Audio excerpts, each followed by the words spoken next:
It's the NFL on EA Sports. And we'll see Devin White, who really led his defense last week with a 10-tackle game. It's the Elks and the Steamers on EA Sports.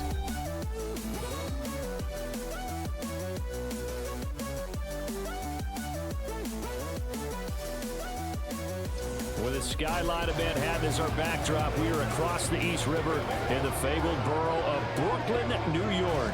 Today it's week 3, and we've got a good one in store between the Salt Lake City Elks taking on the Steamers of Brooklyn. Hi again, everyone. With Charles Davis, I'm Brandon Gaudin. And Charles, we look at this Brooklyn ball club. It's been a great start to the season, back-to-back wins to begin the campaign. Yeah, you don't want to get too excited. There's still a lot of season to go, but they've come out playing good fundamental football, and that might carry them a long way. Meanwhile, for the visitors, Salt Lake City, they too were winners last time out, so something's got to give here. And I love it when both teams come in off of wins. Great minds.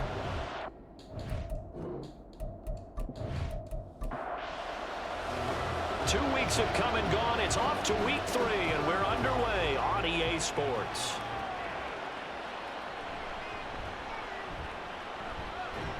And he'll be tackled just shy of the 25.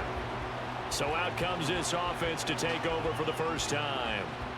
They will be led out by the Heisman Trophy winner from 2018, drafted #1 overall the subsequent year, Kyler Murray. And you and I both know that any win is a good win, and that's what they did last week. But there's also plenty for him to work on in his game, wasn't there? Yeah. 2 touchdowns, an interception. Yeah, you know, he wants to increase that a little bit in terms of ratio. But first and foremost, they did win the game. Murray's throw taken in there by Cooks. 5 yards on the game's first play, second down. A gain of 5 brings up second and 5 at the 29-yard line. They fake the handoff, now Murray. And this throw incomplete. With a defender all over him that time, and it's going to lead to third down. They'll need 5 on this play to move the sticks.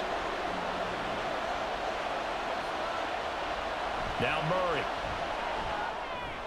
Work in the middle of the field, and he's got a man complete. And he'll be taken down, but he does have first down yardage. It's a pickup of 6. Ball up to the 35 now as they come up on 1st and 10. Play fake. Murray. Blitz coming, and down he goes. T.J. Watt, the all-pro, in there to take him down.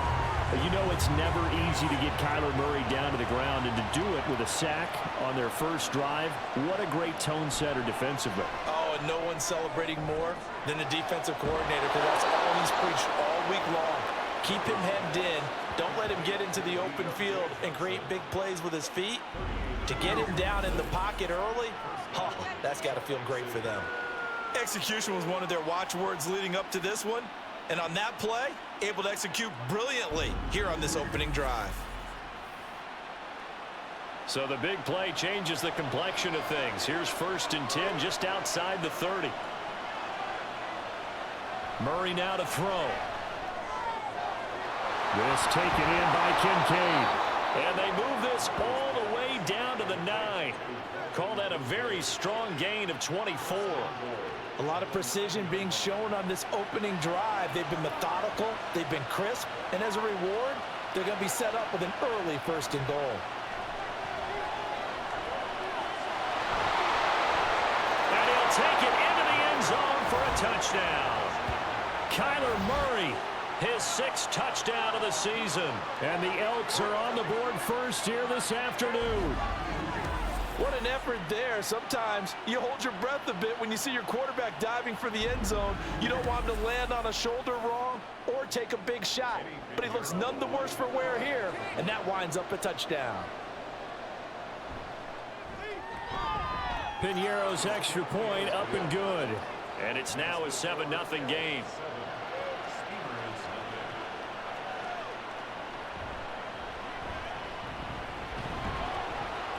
And able to get this out to the 25. So out comes this offense to take over for the first time. And they will be led out by the youngster, the rookie, their QB. For every rookie prospect, there are always nerves involved in this moment. Running your team out to start a game. But there's a reason they brought him in. We're willing to make him their starter today. They believe he can overcome those nerves and lead his team to a victory. We saw him do it at the collegiate level and really make himself into a leader and someone you can envision doing the exact same thing here in the NFL. First play of the drive, a success, 19 yards. Defense gives up a touchdown the opening drive. Offense, you got to want to get out there and get those points back right now. And that's a sharp throw there to get this drive off to a good start.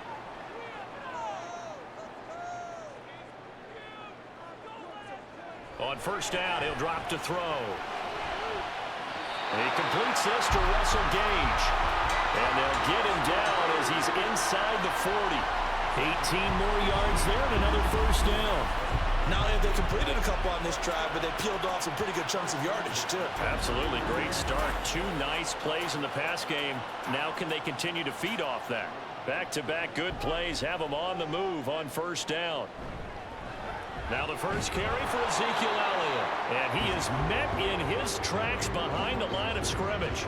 This drive starts with 2 steps forward and now 1 back. A pair of first downs, and here a loss of yardage. Looking at a 2nd and 11 now after the loss.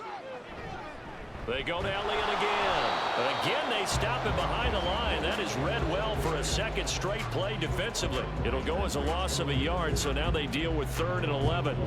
Backed up here. Tough spot, needing 11 yards to pick up the first.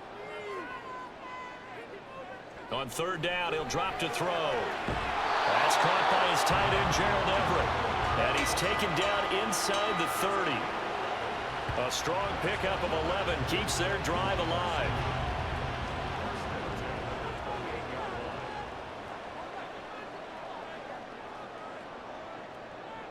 They'll look to throw here on first down.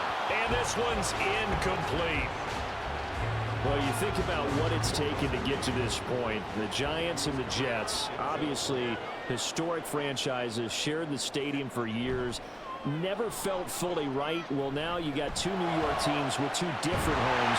And this team in Brooklyn, I'll tell you what, walking in, seeing the excitement on the fans' faces, they are ready to embrace a team here in Brooklyn. And this should be a fun experience to watch unfold. Well, no question, this is exactly how they wanted to start this football game. And nice pass there. Now they're set up beautifully, Charles, to finish this off with a touchdown. Yeah, but they've still got to finish it off, partner, and that means they've got to execute at this stage of the field. So we've seen many teams march it right to the goal line and not cash in. They got something dialed up here that puts it in the end zone.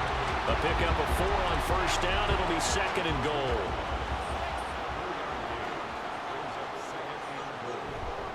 Again, it's Elliott. And he is into the end zone for a touchdown. Ezekiel Elliott, his 2nd rushing touchdown on the year. And the Steamers are able to match the opening drive touchdown against them with one of their own. And that caps off what was really a balanced opening drive for them, Charles. They work in the rushing game and the aerial attack, and they end it with a touchdown. Strong in so many ways, wasn't it, partner? Their ability to throw it and run it and accomplish their goal, they've got to like the way that they started this ball game. Each team's had it. Each team has scored. 7-7 here as the kick's away. And it'll come out to the 25 as he will not attempt to return. Back onto the field comes this offense, ready for their 2nd drive. A lot of time for this unit to game plan on the sideline after that drive that they watched the other side just score. But remember, last time they were out, they scored as well. We'll see if they can seize that momentum right back. And they have had a lot of time to cool off from reaching the end zone the last time. So have they been able to keep themselves mentally sharp and into this game, even though they haven't been on the field? And you and I both know, one big play, though, gets them right back up to that level. I love football lingo and the evolution of it all. Nickel defense makes sense, right? 5 defensive backs. But then you go to 6. What are you going to call that? And they call it a dime. A dime, which is just very simple for them. The math doesn't add up. But I know one thing. Offenses love to run against dime defenses. Typically, the bigger guys have an advantage against the smaller defensive backs when they're blocking downfield. Yeah, we saw that advantage right there. The numbers for Mixon last week. 21 carries, 136 yards, and a touchdown. And the way they ran the ball in last week's game has me. And Murray in trouble here, and down he goes. Dietrich Wise running through and dropping him for the sack. And this is what you've got to do against a quarterback like him. You've got to keep him in the pocket and not let him get to the perimeter, because once he gets outside, that's where he can really hurt you.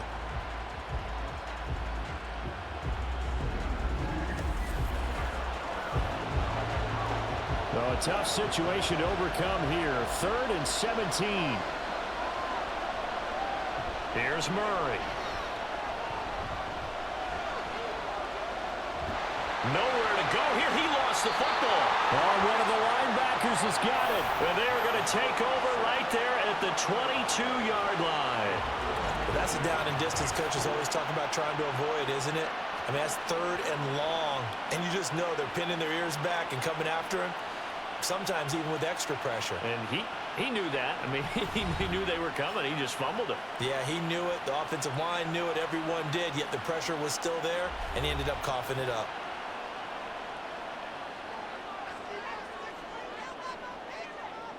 They'll try and start this drive in the air. Throw right side is into the hands of his tight end, Everett. And now look at this. Big gain, but a fumble. Touchdown.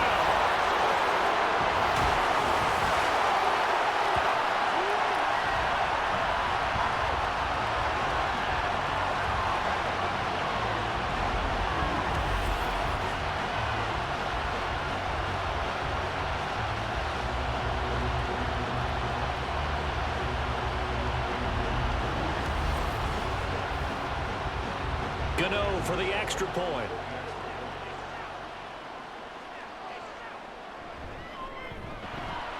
It's up and good, and it's 14-7 now here in the first quarter. A nice tidy little drive there, getting the ball in excellent field position, and only one play to score it. And he won't return this one. He'll go down to a knee, and they'll start at the 25. Salt Lake City's offense back onto the field.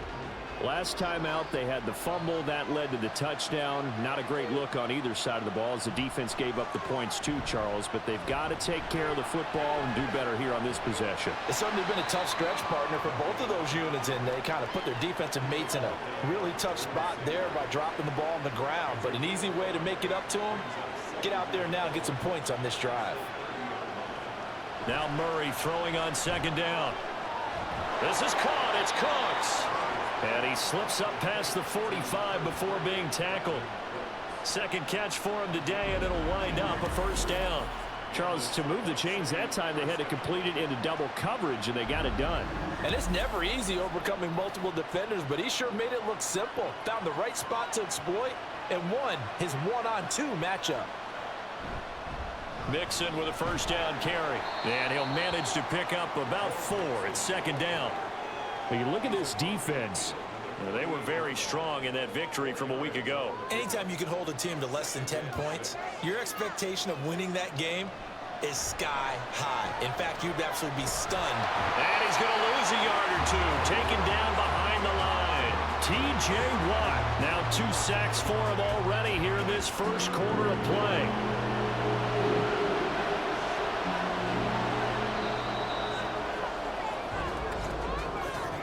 Through one quarter, 14-7 our score.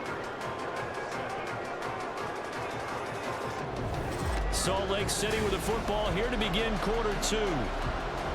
Now 3rd down and 7. As they've got it as we resume action. Here's Murray as he sets to throw it. And pressure coming, and they got him once again. T.J.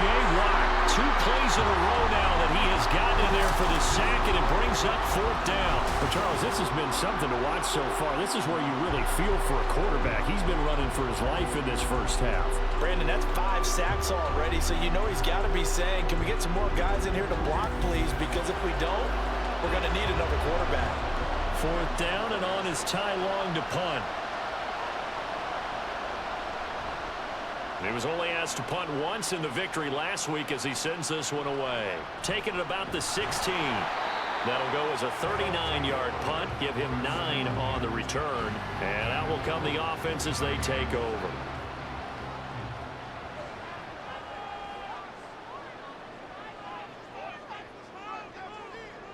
They'll come out throwing here to start the drive. And that is incomplete. Now the coverage a little too good there, and it's second down.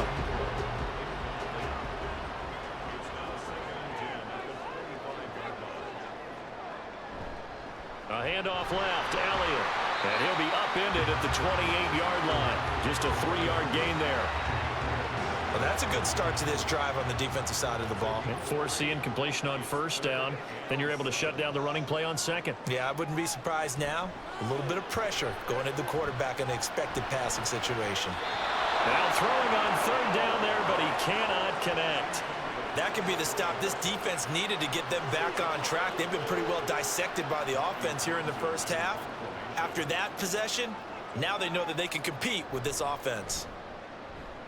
On is the punter, Townsend, as he gets this one away. Good coverage there. An even 50-yard punt leads to a return of 5. And they will take over first and 10. Salt Lake City's offense back onto the field. The crowd may be losing just a little bit of the edge after back-to-back punts. They want some big plays. They want to see some offense. They want to see somebody break away, whether it's through the air or on the ground. Now it'll be interesting to see where the patience is on both sides. Each head coach, can you hang in there and not try and force something that could put your team in some jeopardy? So the opening play of the drive goes backwards. Now they'll come up on 2nd and 12. Here's Murray. In trouble, and he's taken down. It's the former number 4 overall pick, Cleveland Farrell, that got in there to bring him down. I'm starting to wonder if this offensive line just simply doesn't like him. I mean, they've given up 6 sacks in this game. He's had nowhere to go, nowhere to run, and obviously nowhere to hide. And all those sacks in the first half, this is just complete domination. Now on 3rd and long, they'll look to throw. And he's going to go down again. It was Miles Murphy who fired in and got him to the ground. Offensively, they're going to have to figure this out before next week. 7 sacks in one game. Yeah, that's more than any quarterback should have to bear. And if this continues on, there will be another quarterback in the game because no one can stand up to this week after week. So possession goes over here on the punt. And it will be 1st and 10 as they take over. Good starting field position for them here as they come up 1st and 10 at the 45. They start on the ground with Elliott. And no room that time, getting it to about the 46. Credit him with a 1-yard gain there to make it 2nd and 9.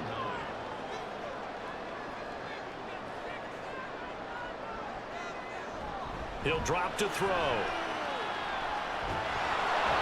Hit from behind, and he's going to be driven down. That winds up pushing him back 11 yards on the sack. And that'll bring up 3rd. Now that was a passer's nightmare. The front door totally shut down by the defense, so he kept going backwards, hoping to find another avenue of escape. It didn't exist. Here now a 3rd and 20. Back to throw here. Under pressure, they got him again. Dropped for a loss of 7 by multiple defenders. Brandon, what I remember most about playing with guys who knew how to rush the passer, they would just tell you, just cover people for me, just long enough for me to get there. And that's exactly what happened on that play. Now on 4th down, on is the punt team sending this one away. So a change of possession here on the punt. Salt Lake City's offense back onto the field.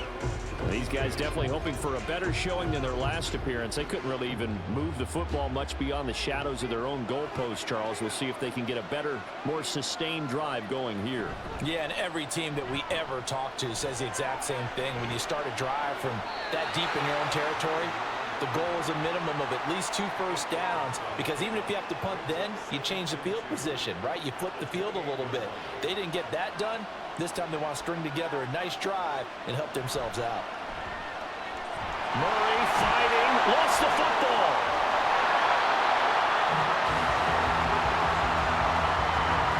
Second time in this game, Charles, the ball is squirted out from his hands. Luckily, his teammate was there to pounce on it. You're right. Got the lucky bounce, able to retain possession. You know, we often talk about the combine and why do we measure quarterbacks' hands. Is that really a big deal? It's for situations like this. Do you have the hands big enough and strong enough? And got his man complete. And they're going to have this across midfield and inside the 45. How about a 39-yard pickup? They'll take it. We always talk about the guy who paid off the play, don't we? The guy who caught it or ran it. But how about the elements that go into making a big play? This one in particular, able to scan the field, pocket held up nicely. What a terrific job by the offensive line. The route, well run, and the football, right on the money. This is Mixon on the draw. And he'll be brought down at about the 42. Just a yard on the first down carry, so it's 2nd and 9.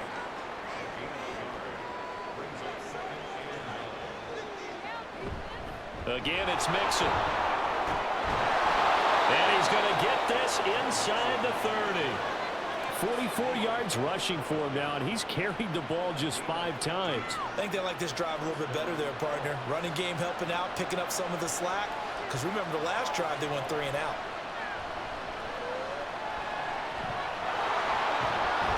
Murray has it knocked loose, fumble. And it looks like one of the DBs has it. And a big turnover there as his guys will get the football back. Well, that's unfortunate because he had a nice run going, but give credit to the defense. They got a hand in the cookie jar there, CD. You have to think about vision, finding a place to get down after you know you've gotten all you can out of a run. And obviously, ball security is paramount. In today's football, everyone's coming after the rock. You've got to make sure you protect it and protect the yardage you just gained.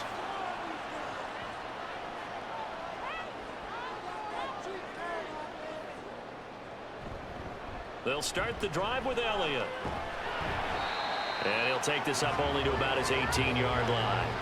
A short gain of just over 2 yards as the first half clock dips inside of 3 minutes. Here's 2nd and 8. A little short pass. This is Everett. Give him a gain of 5 on the completion. And that'll bring us to a 3rd and 4. In search of 4 yards here to pick up the first down.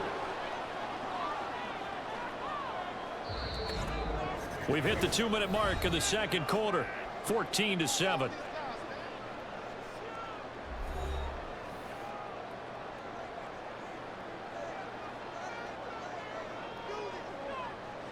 They'll look to throw here.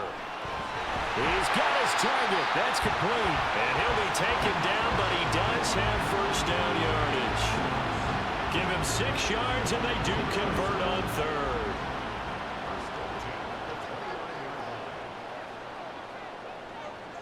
Back to throw now on first down. And that is caught on the right sideline, but out of bounds, says the line judge. The throw took him a little too far. It's 2nd down.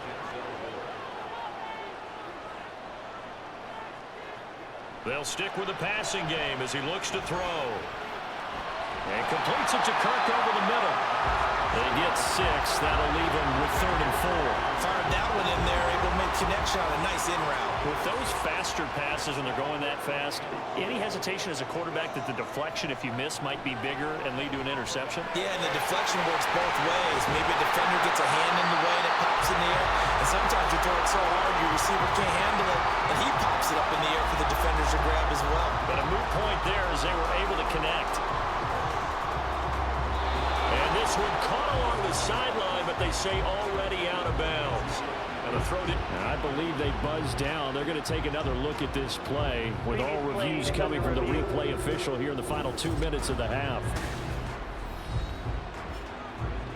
Did he keep those feet in bounds? That's the question they've got to decide. And I got to say, watching it in real time, it was awfully close. Yeah, it certainly looked like a heck of a catch because he didn't appear to bobble it, which could complicate things. But even with the benefit of replay, that's pretty tight. Well, here's the call. Back to throw again. That's going to be caught by Kirk. And he's brought down. 15 yards on the play, first down. Good strong throw and catch right there. And so far in this game, the alleys have been open for them to get completions, and they're taking advantage of it.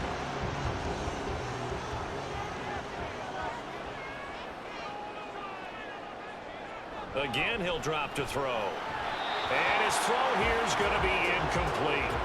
Well, a momentary speed bump there with that throw, partner. The defense had other ideas, and they're trying to mount a small stand before this drive reaches the end zone. Another throw on second down, and this one incomplete as well. Well, it looked like a march to the end zone has hit a momentary roadblock with that incompletion.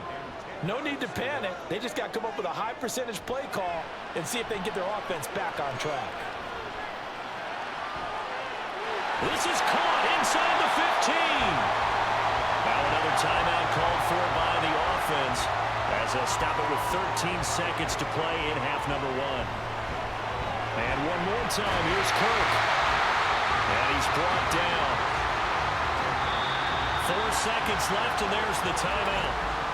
In field goal range and a chance to tack on 3 before intermission.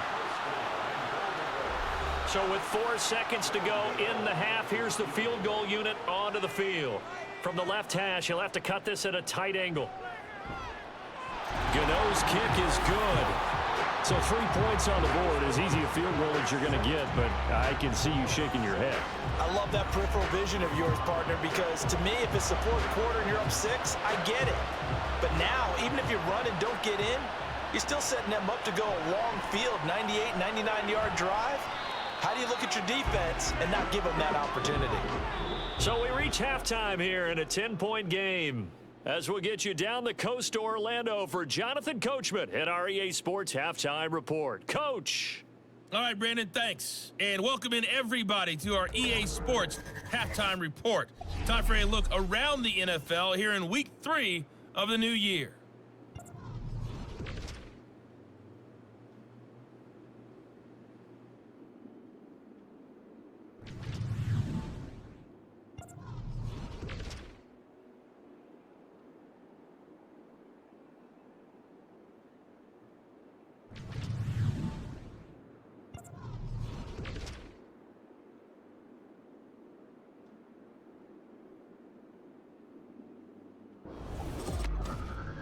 We saw the vet with plenty left, Ezekiel Elliott, putting together a strong first half. He wound up finding the end zone on a touchdown run to help give his guys the advantage here at the break.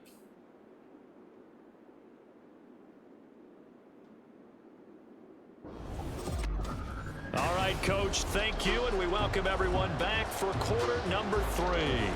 A 10-point game, 17-7 the score as we get back to it on EA Sports. And he brings us out past the 20 to the 24. This offense ready to go to begin this third quarter. This offense set to begin the third quarter. And, Charles, if they had a checklist of things they wanted to accomplish in the first half, certainly at the top of that list would be having the lead, and they've got that here.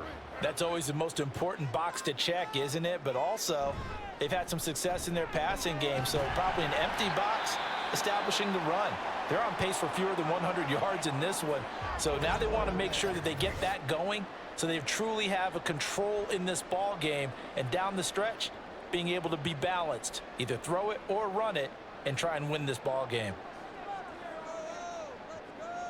Here's a 2nd and 7.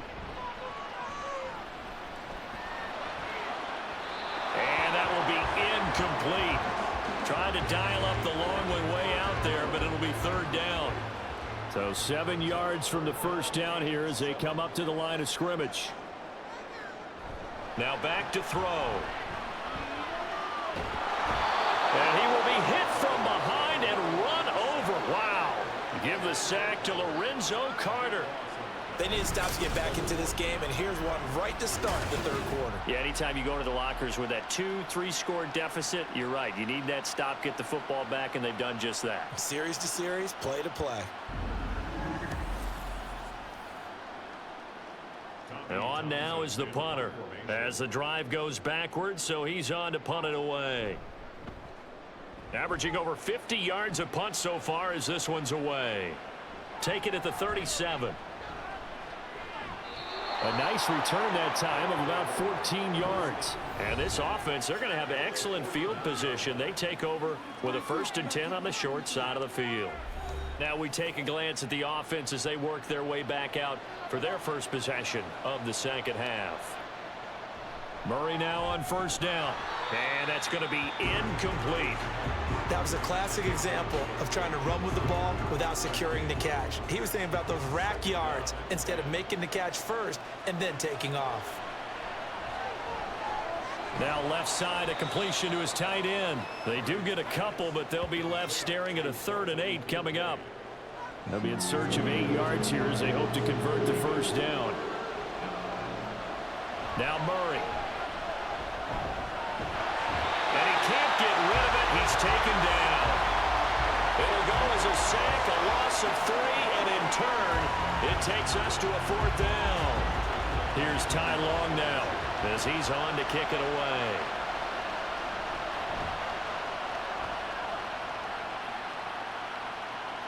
That one sails out of bounds. The side judge will walk it off.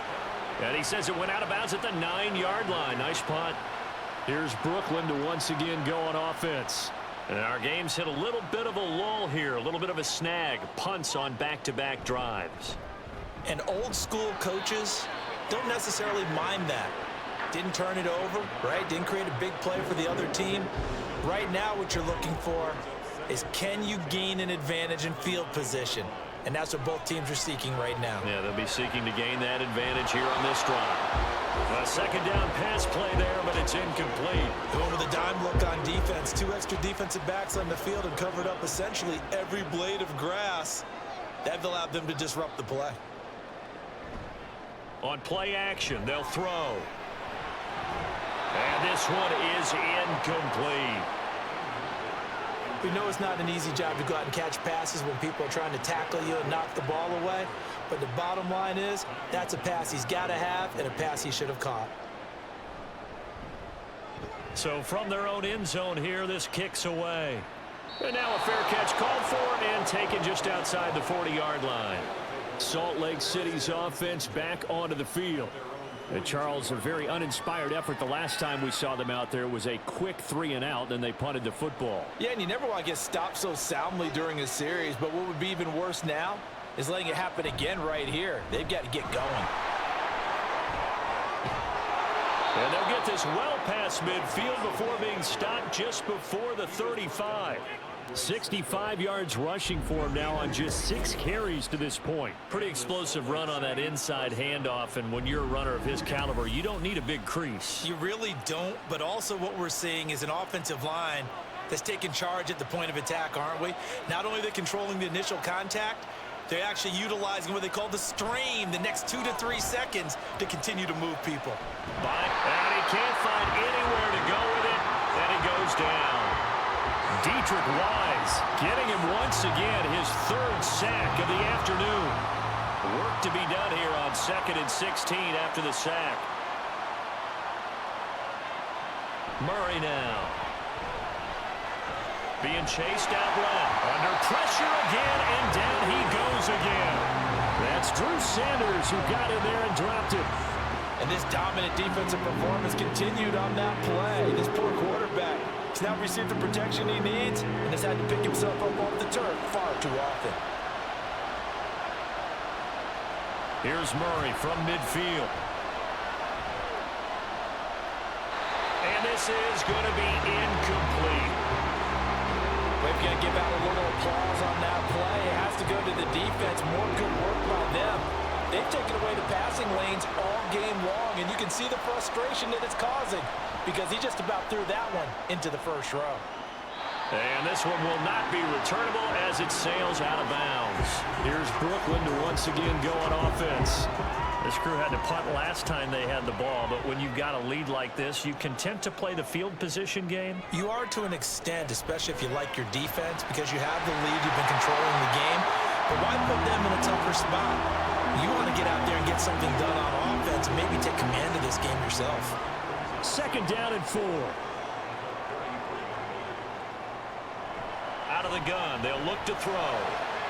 Open man, that's Renfro. And he'll be taken down, but not before they work it across midfield. A gain there of 21 yards. And And now we get into the psychology of the whole thing, because a lot of teams with a 2-score lead in the third quarter, they almost become defensive with their offense, just playing not to lose. I think with this team, you got to figure at this point, this is a great spot for them to go into attack mode, really try and put the hammer down and finish this one off. And he's going to get this one down near the 45-yard line. Holding offense.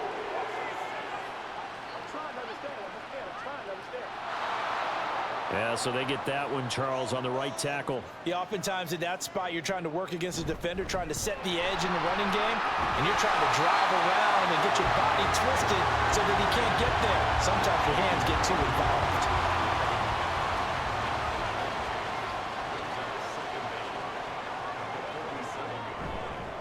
Back to the ground, this time Cook.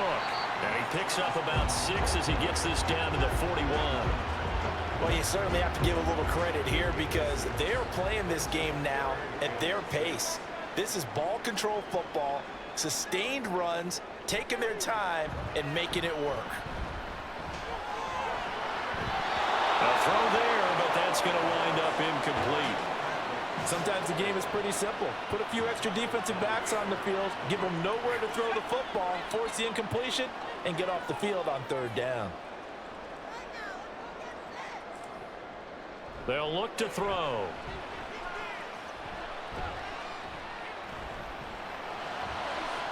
And it's incomplete. They cannot convert, and they turn it over. Boy, it looked like he had it and dropped it. And as a result, possession switches hands. And he'll have a tough time living that one down. It's one thing, Charles, to drop a pass. It's quite another to drop it on fourth down. And so many teams work on that in terms of locking in on those key downs. You know, you and I have both been to practices where we've seen, hey, third down situation, big third down alert, lock in here. Fourth down play, make sure you focus just a little bit extra. It didn't pay off in that situation. From the 43, here's a 2nd and 8. Here's Murray. And this throw a bit late as he couldn't reach back for it. He released that awkwardly. It almost looked like a pitcher who gripped his fastball a little too hard and let it go late, and it bounced in front of the plate. Yeah, one of those fastballs that ends up at 57 feet, not 60 feet 6 inches. Just a little short with the arm, which is unusual because we saw him in warm-ups. He's got a big, strong arm when he delivers it with confidence. Pretty solid gain of 7 yards that time as he scrambled, but now they face a fourth down. Here's Ty Long now. They'll boot it away from about his 35.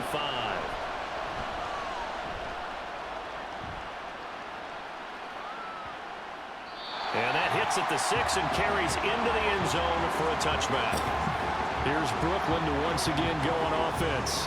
They've got some stuff to build on from that last drive because they moved the football, CD, and then they tried to go for it on fourth down, didn't convert, probably left a bitter taste in their mouths. I would say so, and I think that they go out in this series determined for that not to happen again. In fact, they don't even want to get to a fourth down opportunity. They just want to make sure they get it done within the parameters that they've set for themselves. Run their offense, get it into the end zone. Yeah, I think a little bit of determination and a dash of anger.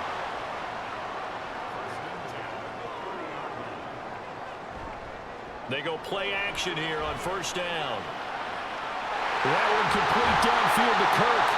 And he'll have it past midfield almost to the 40 before being taken down. That one nearly 30 yards, 29 officially. That's another beautiful throw right there. Gets it to his man right in stride. And I think that throw kind of exemplifies what we've seen from this offense throughout this game. They've been in rhythm. They've been sharp. They've been on it. And they pick up another first down there. On first down, they'll go to the ground attack. And he gets this to the 35. Good for a gain of 5.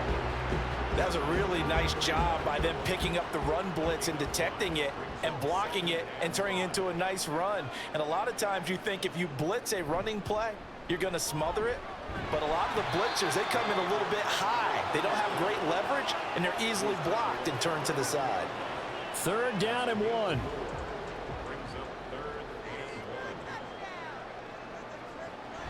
Looking to throw. And to find the open man. That's complete. He's going to go out of bounds, but he takes this one down just shy of the 20. It's an 11-yard pickup. Thought they'd run it on 3rd and 1. Not the case. And as they come to the line, they will not be able to get off another play as time has run out on this 3rd quarter. You're watching the NFL on EA Sports. So signs of life in what's been a dormant offense in this second half. Here's 1st and 10. Off the play fake, he'll look to throw. Throw left side, taken in by Renfro. Touchdown! Hunter Renfro from 21 yards away. And the Steamers are closing in on a 3rd straight victory to start the campaign. An important score there, CD, and now an important extra point because it would make it a 3-score game. Love the math there, and at this point in the 4th quarter, look, we all need next-gen stats, right? We all use them, but we don't need them here, do we? Because that means it's almost a certain victory. Gano now to add the extra point. And that'll make this a 3-score game as the lead moves to 17. That drive goes 80 yards in 6 plays. And it was Hunter Renfro who capped things off with a touchdown reception. From a couple yards deep, he'll bring it out of the end zone. And he'll be stopped right around where he would have been had he gone down to a knee, maybe a yard shy of there at the 24. Salt Lake City's offense back onto the field. See if they can put this drive in the end zone, Charles, because it's been a little bit of a rough go at times. They've had to punt the football a ton in this ball game because of stalled-out drive. And he's free going down the left side. It's a foot race. And now it looks like we're going to get a timeout here. We've got a man shaken up. Hopefully, obviously, nothing serious here. Medical staff, though, going to take a peek, and we'll take a break. So the big play changes the complexion of things. Here's 1st and 10 just outside the 30. To throw is Murray. He completes this to Cole Turner. And he is out of bounds inside the 30. 2 yards to go, 2nd down. It's a gain of 8. Brings up 2nd and 2. Throwing now is Murray. And he will slide to a stop. He does have the 1st down. It's a gain of 11 yards that time, and it produces a new set of downs. Here's a 1st and 10 at the 14-yard line. From the red zone, here's the Heisman Trophy winner, Murray. And he'll go down, brought down at the 20-yard line. Dietrich Wise Jr. able to record his 5th sack of the season. Protection certainly going to need to be a bit better here on 2nd and 16. Inside handoff to Mixon. 5 yards gets him back near the original line of scrimmage as he'll be left with a 3rd and long. Not a ton of room available on that one, but he made use of what space was available and gained decent yardage. Here's Murray. And it's caught. Touchdown. Deontay Johnson. A 16-yard touchdown. And the Elks have got it back to a 2-score game here in the 4th. So a little bit of a letdown there defensively. I mean, look, you're still 2 scores to the good, CD, but things may be a little more uncomfortable than they had hoped. Yeah, if you'd kept him out of the end zone there, this game's over. You've locked the door on him. Instead, it's still open a little bit, and they've got a puncher's chance. Piñeiro's extra point up and good. And the lead down to 10, 24-14. Now after the touchdown, here's Piñeiro to kick it off. Taken at the goal line. He takes this near the 25. Just a little pass there. Called it the 26. Christian Kirk and company heading back onto the field. And I know that they've double-teamed him a couple times, but not a ton. Whatever they're doing isn't working. He's up over 100 yards. We'll see how they adjust. And when they do that, they weaken their defense in other places as well. And how many times have we done games where we've seen a guy have a big game like this, but it's usually not by himself, is it? Right. Usually it opens it up for other people to have big games as well. On 2nd down, Cook. They're still about 3 yards shy of a first as the 4-yard pickup brings it to 3rd down. Coming up here looking for 3 yards to pick up the first. They'll run it. Here's Cook. And he's got the first before he's brought down at the 39-yard line. It'll go as a gain of 6 that time, and it moves the chains as well. Brandon, when a defense just simply can't get off the field on 3rd down, and we all know how important that down is for both sides of the ball, you often feel like you're just a step behind whatever they're doing offensively. And one of the differences in this game, no doubt, 3rd down conversion, and that is going to be a story they'll talk about after this one. So give them 5 yards there on the pitch and catch, and it's 2nd down.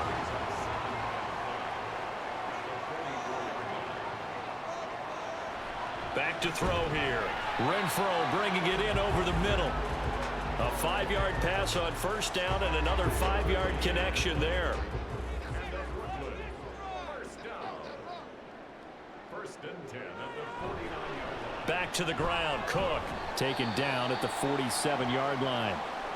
And hold on here, because on that last run, it looks like we have a player who was shaken up. The medical staff will attend to him, and we will step aside. Ball on the 47-yard line. Here's 2nd and 6.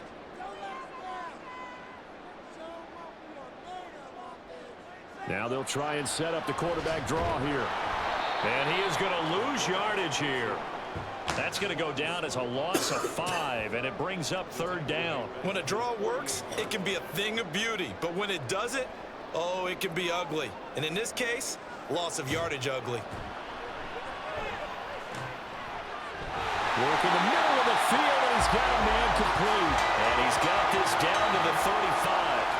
That'll give him 60 yards receiving now as he's got a 1st down. Well, normally you might say start running the football. You've got the lead here in the 4th quarter, but the way that they've passed it with such success, I don't know, maybe keep throwing it. Yeah, I think you brought up something that goes against conventional wisdom, right? In this stage of the game, you would think you would switch to a running attack, but you're exactly right. They've thrown it so well throughout the game, and trusting this quarterback, I think he continued to do so. Kyle Duggar up to make the tackle. Brings up 2nd and 5 at the 30-yard line.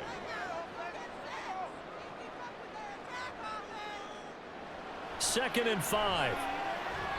Firing quickly, but it's incomplete. Not sure what happened out there, but it looked like the timing was a little off on that throw. Well, you know I'm a defender, so what am I going to say? Great defense. Darn right. They did something to disrupt that timing. 3rd down. Here's a run by Cook. And he'll fall forward to the 29-yard line.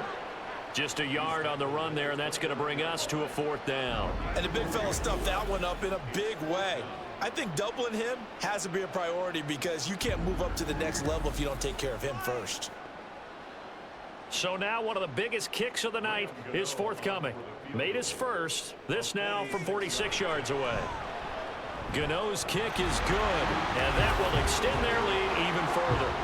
So that maybe not a knockout blow, but I suppose certainly every little bit helps when you're trying to salt one away in the 4th. Well, the possibility of being beaten by 2 late touchdowns or at least sent to overtime does exist.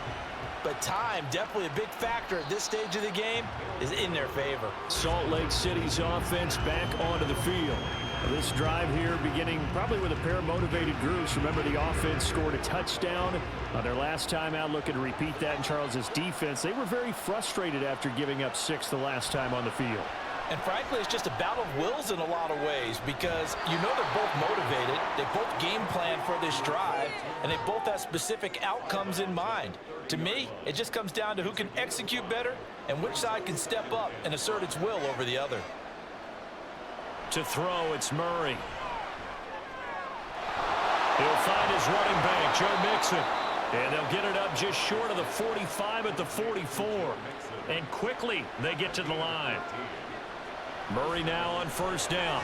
Cooks on the quick slant. Now 2nd and 3. From the gun, Murray. Quick completion here to Johnson.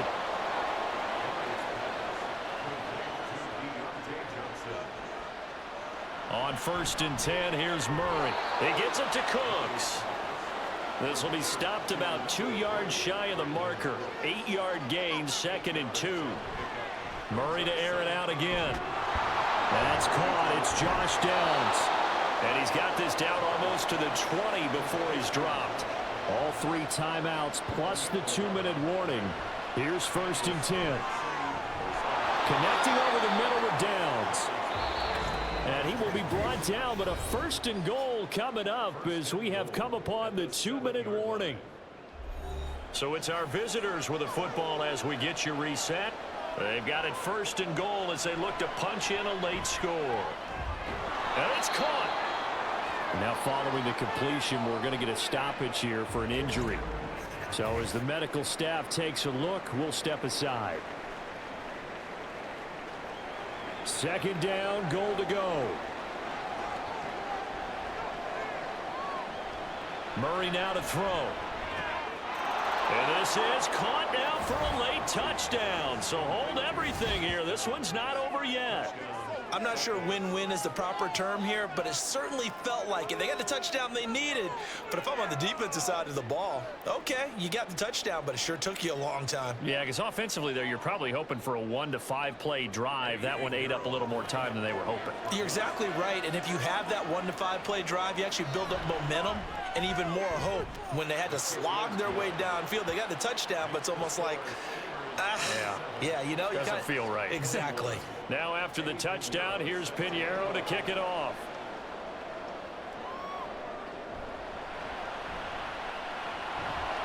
And he's up past the 20 to the 22-yard line.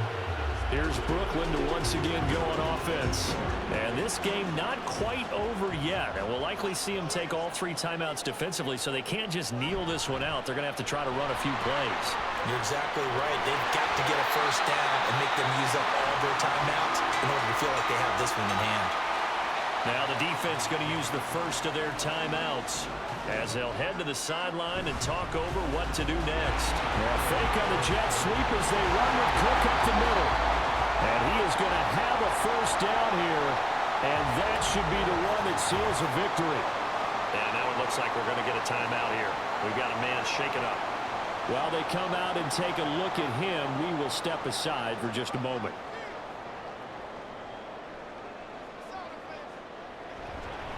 Five points of contact necessary at this stage as they'll run on 1st down. Now the defense will burn their 3rd and final timeout as they'll talk things over prior to this upcoming 2nd down play. There he goes left side. And he's brought down, but not before he reaches the 8-yard line.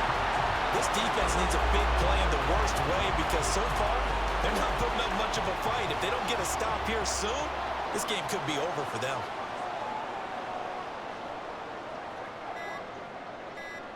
Victory very much in sight now as they'll take a knee.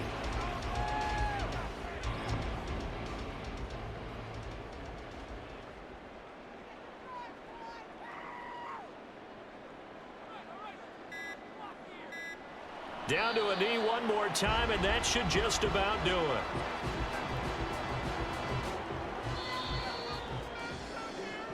So plenty of smiles for the folks here as they head for the exits. It's a victory for their hometown guys. And we talk so much about the turnover battle determining who wins and who loses. This game, no exception. They didn't turn the ball over at all, and they go on to victory. They look like a smooth operation in this one, didn't they? Because you look at every facet of the game, they handled their business. Offense took care of the football, converted it into points. Defense took the ball away, gave it back to the offense. Special teams, right there with them. That's the type of game a coach is going to really love and value. And when they show the film, they have to be careful not to give out too many kudos and kill their motivation going forward. So for Brooklyn, it's an ideal start as they move to 3-0 now on the young season. And they'll get to stay home again next week. Meanwhile, for Salt Lake City, they'll fall to 1-2, and they will try to get back in the swing of things next week on the road. And for Charles Davis and our entire crew here at EA Sports, I'm Brandon Gaudin saying so long, everybody.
It's the National Football League on EA Sports. And all eyes are on the dual threat Lamar Jackson. He's coming off a nice week throwing the ball. 4 touchdown throws. It's the Bisons and the Thunderbirds under the lights on Thursday night.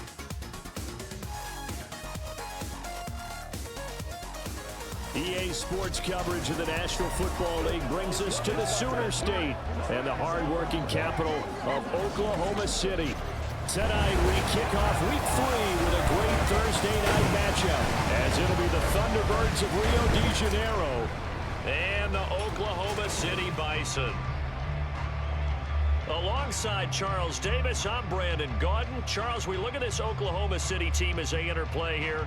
Now, losers their last time out, so they'll look to make amends here. And one of the best ways you can do that is to be at home, and they are. They're going to try and ride that home crowd and that wave of emotion to a victory in this one. Meanwhile, for the visiting Cariocas, they were winners last time out, so they'll be looking, Charles, to make it 2 in a row. And what I enjoyed when I watched their game tape and their victory...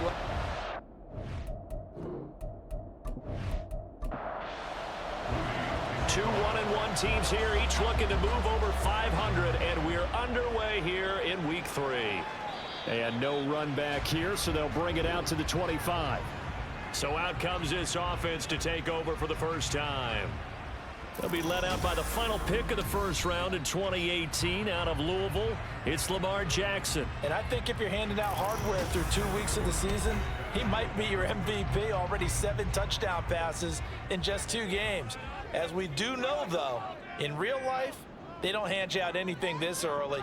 A lot of games left to get through between now and the playoffs. Now Jackson taps this forward jet sweep. And they're going to stop him right at the line of scrimmage. Just no cutback lane to be found whatsoever. 2nd and 10.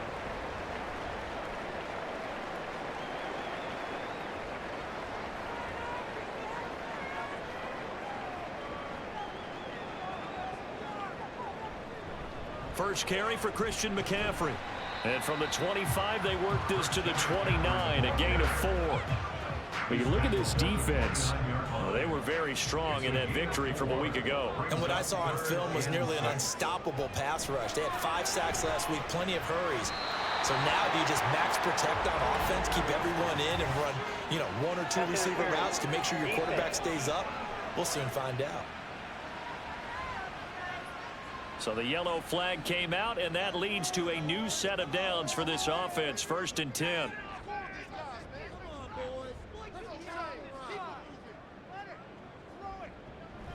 McCaffrey following the penalty. Knifes his way forward here, but just 3 yards on the play. 2nd down.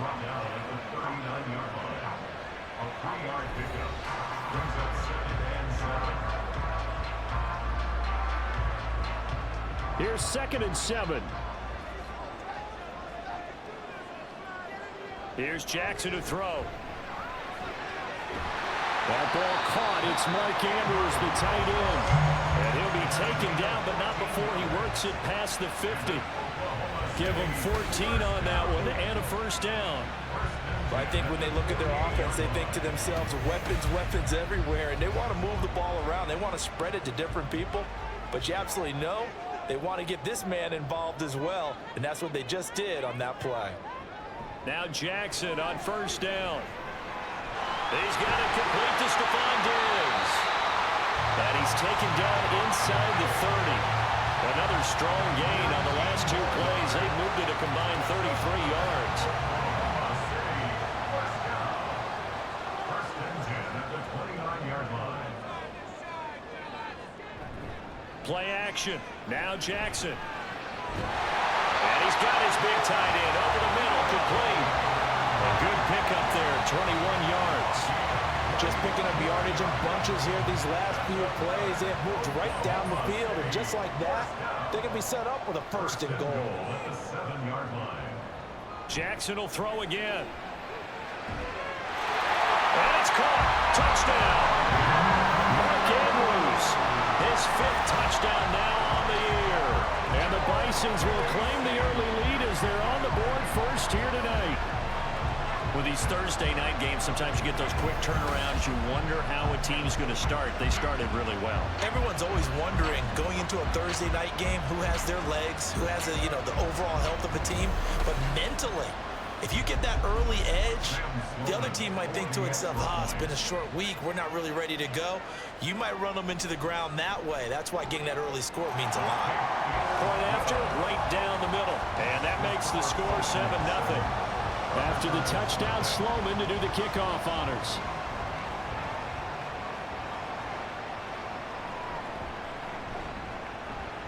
And he won't quite make it to the 25.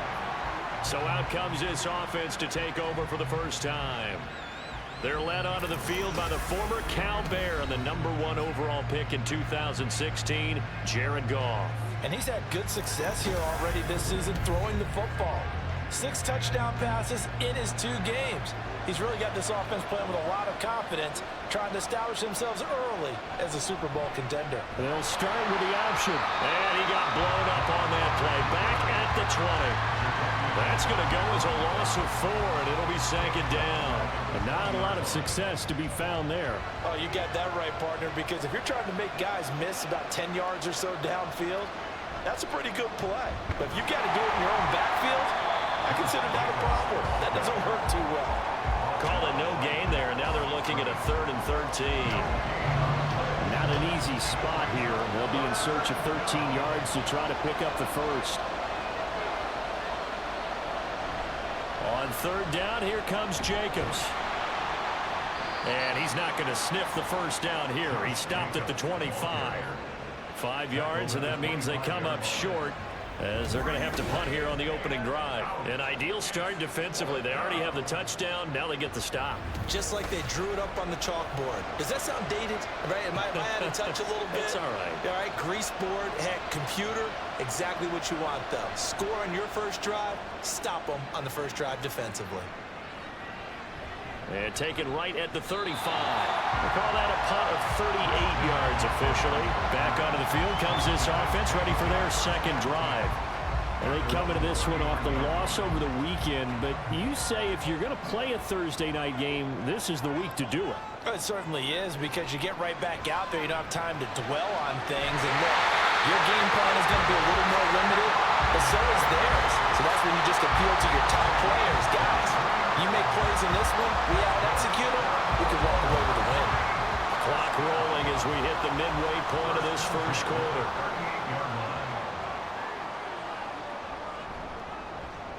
And they'll let the quarterback keep it here on 1st and 10. 6 yards there on the keeper. It's 2nd down. Well, what an exciting time here in this great city. Of course, it's no stranger to big-time sports. They've had the NBA team here, but now a relocation franchise in the NFL. And these fans, they could not be more excited for what it's going to mean for this city. It's just going to be a great source of civic pride here.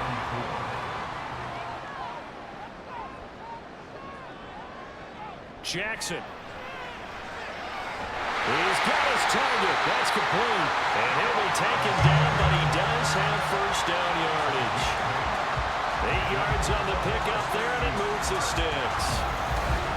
Charles, Thursday night game, I think a lot of teams probably say shrink the playbook somewhat. Is that correct? I think you're right about that, because you just don't have the amount of time that you have in a normal week to put in a full playbook. So as you said, you shrink the playbook, pick out the plays that work best for you. And you know what else you're looking for? What's that? Who are the freshest guys coming off of the last game to play on a Thursday night? Guys have a little extra pep in their step. You go with them early and often. 2nd and a couple. Jackson. Toward the center of the field, but it's incomplete. The coverage keyed in on him since that last completion his way. He earned a little more attention on that route, and that made it a lot tougher to get a clean throw his way. They'll try and pick it up with McCaffrey. And he will have the first down inside the 10 to the 9-yard line. Now, during that run, an injury here. We got one of those big blockers in some discomfort.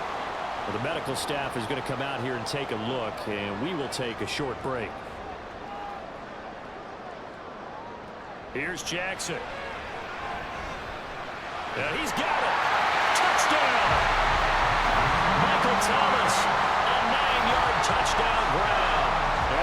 Texans have taken a 13-0 first quarter lead. Well, this has been a flawless start for them. They score, they get the stop, and they score again, Charles. Complimentary football at its finest. You just mentioned how they got it done. They scored. The defense got the ball back for them. They score again. That's the way you win ball games. Extra point right down the middle. And that'll make the score 14-0. After the touchdown, Sloman to do the kickoff honors.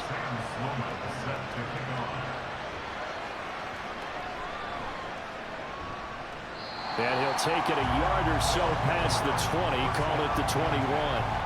Back onto the field comes this offense, ready for their second drive. And they come off a victory over the weekend, but now the quick turnaround here for this Thursday night game. How does that affect how teams like this approach these short turnarounds? Well, wins and losses always factor into, how you're getting ready for the next game. But equally as important when you have the short turnaround, what is your injury situation? Are you losing key guys? And if so, how well have the backups prepared for this? Because you don't have much time to get them ready. They have to be ready before this week in order to play well in this game. And he slips up past the 45 before being tackled. That good for 19 and a first down. Charles, they won last week despite him not running the ball well. They told us need to get him going. Runs like that help. And they talked to us about leaning on him because, as you noted, last week they didn't have to. Still won the ball game. They leaned on other people to give them the yardage that they needed, but they really want him to be that guy, and that's what they're doing early in this game. Goff on first down. That is incomplete. When you look at this defense, they enter play here number 11, just outside the top 10 in the league in stopping the run. And that play right there shows exactly why they're so good against the run. Held the line of scrimmage, held the point of attack, and stuffed him for no gain. And here's another tackle made at the line, so they're converging well on the football now. The threat of a second straight punt to start the game is looming as they come up 3rd and 10. Here's Goff. That is caught. And he's brought down. First catch there for OBJ, and that good for a first down. You can almost hear the sigh of relief coming from their sideline and from their point on the field because this has been a tough start for them thus far. A much-needed first down there. They needed something good to happen. Plays like that will continue to help them dig out of this hole. So 5 yards here, 5 on the play, and it'll be second down. Brings up 2nd and 5 at the 36-yard line. Back to the running game with Jacobs. Shoves him aside. And he works it to the 30-yard line here, right at the 30. Brought down at the 30-yard line. It's a gain of 6. And a 14-0 the score. This is the NFL on EA Sports. Ready for the second quarter, and it's our visitors with the football. So 1st and 10 now from the 30 as they've got it as we resume action. That's caught. Davis Allen. That's good. The completion there for 7 yards, and that'll make it second down. brings up 2nd and 3 at the 23-yard line. Throwing quickly there, but it's incomplete. Let's face it, if you want to get back into the game, these are the kind of throws you got to hit. He's wide open right there. Got to be able to get it to him, don't you think? And those are the throws that haven't been available to them every time he's dropped a pass. Yeah, that's a big miss. And now the 3rd down throw incomplete as well. Like what I see so far out of this defense because they've been showing their best coverages on 3rd down. So far, only allowed 1 conversion on a handful of attempts. One area of their game plan that they've executed to perfection. And his kick is indeed good. And they will get themselves on the board here at 14-3. So not exactly the response they were hoping for, but they'll take the 3 to at least get them on the score sheet. Yeah, now is not the time to panic. All is well, somewhat calm, only down 14-0. So continue to play your game, take the points when they're there, and put the emphasis on your defense to go out and get you the football back. The OKC offense ready to set up shop again. Now, early on, you know, Charles, every game could be called a measuring stick game, but I think when it comes within your division like this, it's a measuring stick game with a little extra intrigue. I would agree with that totally, because all division games have a little extra to them. But I like where this game is situated, because at this stage of the season, it has that little extra juice, but at the same time, it's not a make or break if this were, let's say, week 15, 16, somewhere in that neighborhood. A short throw caught by Andrews. Following the play now, they're going to stop the clock here as a man is shaken up. Well, now they're going to come out and take a look at this injury, and we'll be back in a moment. 3rd and 2.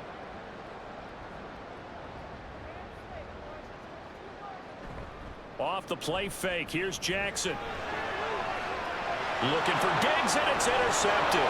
Picked up by James Bradbury. And the return here is stopped at the 35-yard line. Well, he's certainly not been afraid to take some chances downfield. Now, look, it's paid off for him a couple of times. That time, not so fortunate. And that's where I want to start, what you said. It's paid off a couple of times. So his aggressiveness has been good for his offense for the most part. So he throws an interception there. No one likes that, but I would not rein him back in. The return on investment thus far has been pretty good. 2 touchdowns to 1 interception.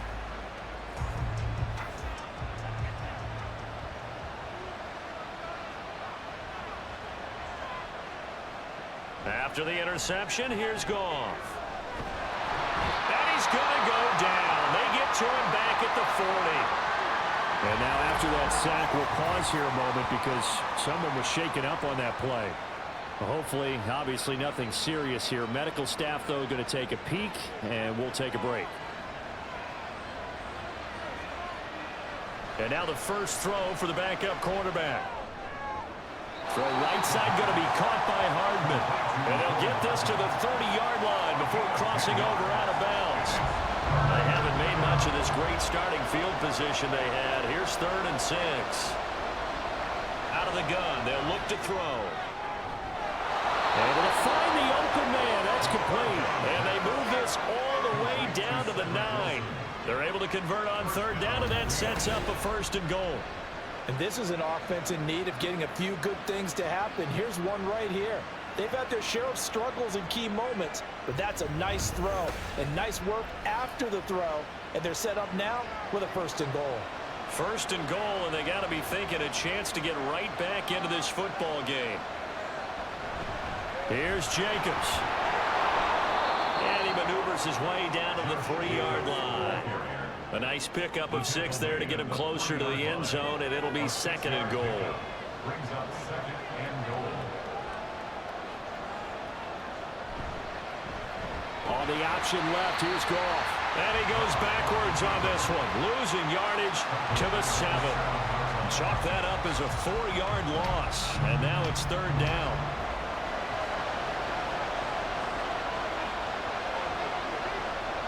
Here's Goff. And this pass broken up. Excellent coverage there on 3rd down, as that was not an easy one to hold on to. I thought that was a completed pass until he came in and forced the ball from his hands. Not only did he make a nice play, he brings up 4th down. And his kick is good. And a 2nd field goal here cuts their deficit to 14-6 now. So, Charles, they get to them with their first turnover of the game and then make it hurt a little bit extra with a field goal. And anytime you give the ball up, what's the first thing a coach tells his defense? Don't let them score off of this. You've got to put out the fire. In fact, in 2021, that's what one NFL coach termed his defense. The firemen. Go out there, guys, and don't let them put some points on the board. The OKC offense ready to set up shop again. And we'll see if they can bounce back from that last drive. In particular, if they can bounce back at the quarterback position, Charles, after throwing their first interception of the ball game. Yeah, and some guys, you know they're going to want to try and get a big play right away and take control back. Others, they're going to look at a couple shorter passes and get a little momentum back that way. But for the defense, that goal's not changing a bit. They want another pick. You're exactly right about that. In fact, you've got to watch them a little bit because in coverage, they may cut down their gaps a little bit, maybe their splits a little bit in order to try and get to the ball even faster. Zaven Collins there to make the play defensively. From the 38 now, here's second down at 7. Off the option, here's McCaffrey. And he is going to be stopped cold behind the line of scrimmage. Now they're staring at a 3rd and 8. That last play backwards a yard. Brings up 3rd and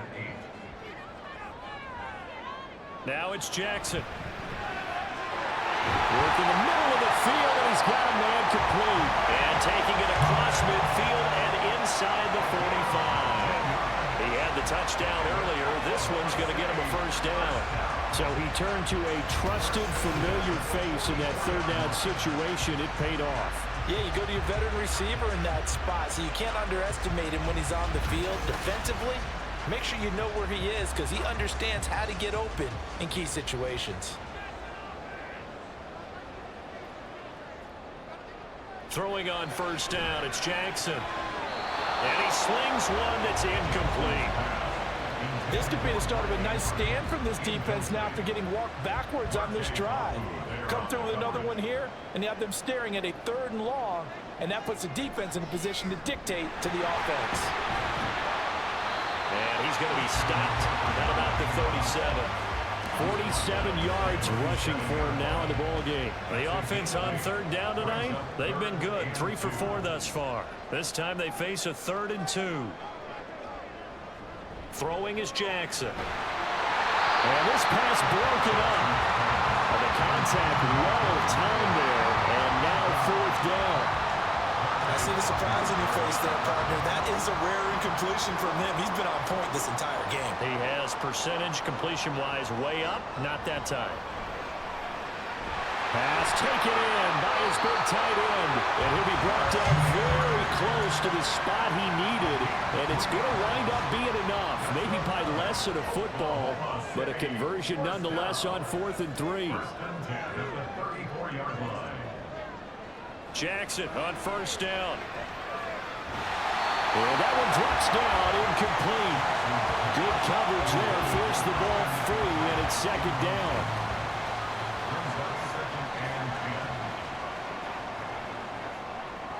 To throw is Jackson. And he will find Ridley. That's complete. They do get a yard there, but only a yard. Leaves him with 3rd and 9 looming. As a defense, you're more balanced when you're in zone coverage because you're able to keep your eyes on the quarterback and see the play develop in front of you. They're able to keep the quick pass in front of them and stop it right at the line of scrimmage. Now a 3rd down throw, but it misses the target, incomplete. That is certainly one way to frustrate a quarterback. Run those extra defenders on the field. Dime package, lots of speed, no space to fit in the football. 49-yard attempt. And this one is right through. And that will extend their lead here to 17-6. Well, maybe a little bit of an anxious moment there as that ball got closer and closer, but it does curl in. Yeah, actually did a little bit of a slow dance there with the left upright, didn't it? But had just enough space, as you said, for it to curl in. And good coverage there on special teams as they'll get him down shy of the 20. Now the Rio offense set to take over. Now they're about to come up on drive number 4, but so far just 2 field goals on drives 1 through 3. Wondering if the head coach has talked with his offensive coordinator and said, look, let's go ahead and press this a little bit. I'm giving you 4 downs on just about every occasion to try and get this offense kick-started and have it culminate in touchdowns. You know, maybe someday I can press it a little bit. This might be the case. From the 32 now, here's 1st and 10. And Wilson in motion left. And they'll get it forward to him on the touch pass. And getting this just shy of midfield, they'll spot it at the 49. Another nice gain. That's now 30 yards between those last 2 plays. 2 minutes remaining in this first half of football. Back-to-back good plays have them on the move on first down. A shotgun snap for Goff. It's caught by OBJ. And this will be stopped at the 44. That one good for 7 yards. To throw on second down is gone. Throwing quickly to Wilson. Hang on now. We're going to pause here. We've got an injured player. The medical staff will attend to him, and we will step aside.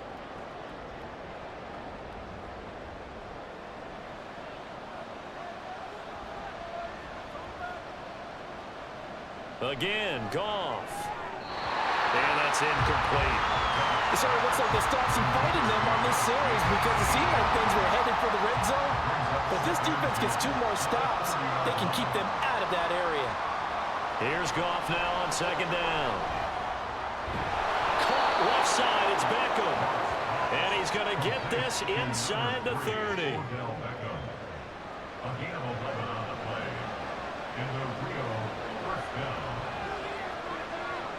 On first down, it's Goff. That is incomplete. Now their back's up against the wall a little bit, and they come through by forcing an incompletion. Now they've got to continue to ratchet up the intensity a couple more times and get off the field before giving up any more yardage. Another throw on second down, and this one incomplete as well.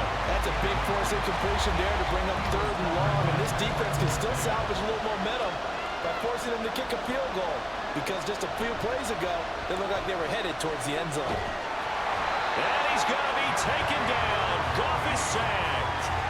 Jadeveon Clowney gets in there to drop him for a loss of 13 yards, and it's also 4th down now. Okay, I'm not sure you could actually draw a better pass rush than that one right there. Nowhere to go outside. He had to keep backing up and backing up and backing up. Eventually dropped for a huge loss.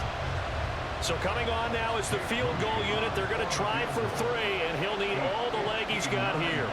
This will be spotted just shy of midfield. A 59-yard attempt. And his kick here is good. And that'll make this an 8-point game. So as it turns out, that sack doesn't wind up costing them, Charles. They at least get points, get 3 of them. Yeah, that's where your kicker can really come to your rescue, because you know after the sack there was a little consternation there. Are we out of field goal range? Are we going to be able to get 3? In this case, he stepped right up and gave them exactly what they needed. And he'll be tackled just shy of the 25. The offense now at the line, ready for their next drive. And only 6 seconds on the clock, so time likely for just 1 play. And defensively, they're just looking to keep him contained as they're able to get him down. So we have reached halftime here in what's an 8-point game. As we send you on over to Orlando for Jonathan Coachman at our EA Sports Halftime Report. Take it away, Coach. All right, Brandon, thanks very much. And welcome in, everyone, to our Tiburon Studios here in Orlando. We'll take a minute and look ahead at what's to come this weekend in week number 3. We get started out in the Cornhusker State, Nebraska, and the city of Omaha, where you see the final score there. The Golden Eagles are able to avoid the 0-3 start as they pick up their first victory on the year. Plenty to like about the late afternoon games as well. As you see by the highlight, these guys are in for a battle, taking on what should be a very tough opponent. And then lastly, on Sunday Night Football, those fans will be riled up as it'll be a good matchup between their guys and what equates to be a very tough opponent. We saw a terrific first half from the dual-threat quarterback, Lamar Jackson. He came out of the gate smoking hot with 2 first-quarter touchdown passes to help steer his guys towards this halftime lead. No run back here to begin the half, and we will start at the 25-yard line. This offense ready to go to begin this 3rd quarter. And they're still very much in this game, although they do trail. What's the game plan, Charles, for the second half? It might be a little counterintuitive because most people will think losing equals passing the ball more, but I'd establish the running game. They kind of went away from it in the first half. I think if they get back in balance, it'll help them when they put the ball back in the air. Caught that look from you there, partner. I think we're on the same page on that one. Just his first catch, I think we both thought he'd be a little more active in the passing game. Let's see if that's the start of them trying to get the ball to him a little bit more here in the second half. And he is met in his tracks behind the line of scrimmage. It's a loss of 2, now 3rd down. The right where this set of downs started. They need a full 10 here to pick up the first down and move the chains. They'll fake the give. Now Goff. Oh, he tries to force it in, and it's intercepted. Picked off by Pat Surtain. And he's able to take this one back to the 36-yard line. Tough one there. First drive of the third quarter, throw an interception, and now a chance that they could be an even a bigger hole if they can convert this into points. Yeah, but how good do you feel if you're that defensive coordinator right now? Because you just know that the head coach looked at him and said, turn him loose, big man. And he'd be able to take a few extra chances playing with this type of a lead, and boy, it paid off. Now we take a glance at the offense as they work their way back out for their first possession of the second half. And they'll have good field position here following the interception and a chance to build on their lead as they start with a 1st and 10. A run on first down, but it's not going to get them much, maybe a yard, and that's all. From the 35, here's the 2nd and 9. They stay on the ground. McCaffrey again. You know that old expression, it's not my night?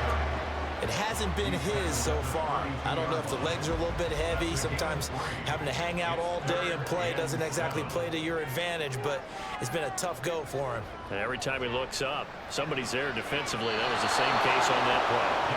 Now throwing on third down there, but he cannot connect. Oh, that's going to hurt a bit because they needed to come through with a completion there. Now a drive that started with great field position is facing 4th down. A 49-yard attempt. And his kick is good. And that will extend their lead even further. Well, whatever was said in the locker room during the break must have worked. They forced the turnover. They didn't get the touchdown, Charles, but it does translate into 3 points to begin the second half. Exactly as they discussed in the locker room at halftime. Get some points to get things kick-started. Now start your half off with some momentum. Gives you something to build on for your next possession. And taken down just past the 20 at about the 21-yard line. Now the Rio offense set to take over.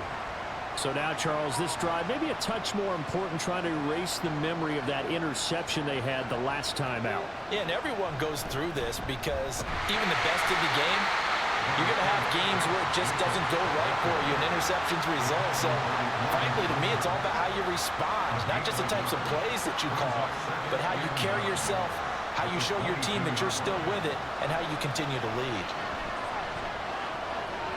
Meanwhile, Goff's throw into the hands here of Hardman. And they're able to get this one across the 35. 16 yards, a first down.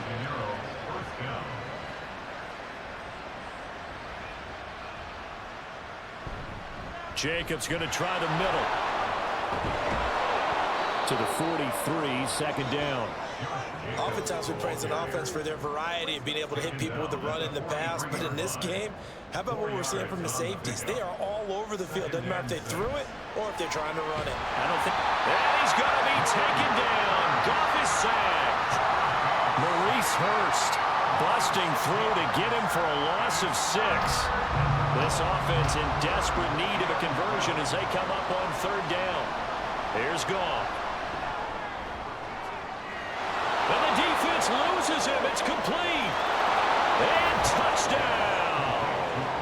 Odell Beckham, 64 yards. And the Thunderbirds are back within a score. And correct me if I'm wrong, that was just a simple fly route, wasn't it? No, there's nothing to correct at all. You've got it down pat. And I just remember as a player, when I'd be in practice sessions, and I'd hear 9 from the receivers, that meant fly route, go, look out. That was the 9, and he just kept going all the way into the end zone for the touchdown. And this one is caught. So they come up with a 2-point conversion, and that makes this a 1-point game now. Well, I guess the coach looked at the 2-point cheat sheet, said go for it, get it to a 3-point game, and they did it. Yeah, and sometimes you just throw out time of game. You don't worry about that. There's just a feel sometimes in making that call, and he felt good about what he had for a 2-point conversion, and now they're only down 3 and feeling great about themselves. So here's Moody back out there now to send this one away. And he won't return this one. He'll go down to a knee, and they'll start at the 25. The OKC offense ready to set up shop again. Their lead down to a field goal now as they start with a 1st and 10. Here's Jackson. Catch here, left side, Thomas. So nothing doing there, and it'll be 2nd down. No gain on the play. 2nd and 10 at the 25-yard line. Now Jackson. And he can't escape, and down he goes. It'll go in the books as a 7-yard loss on the sack, and it's 3rd down.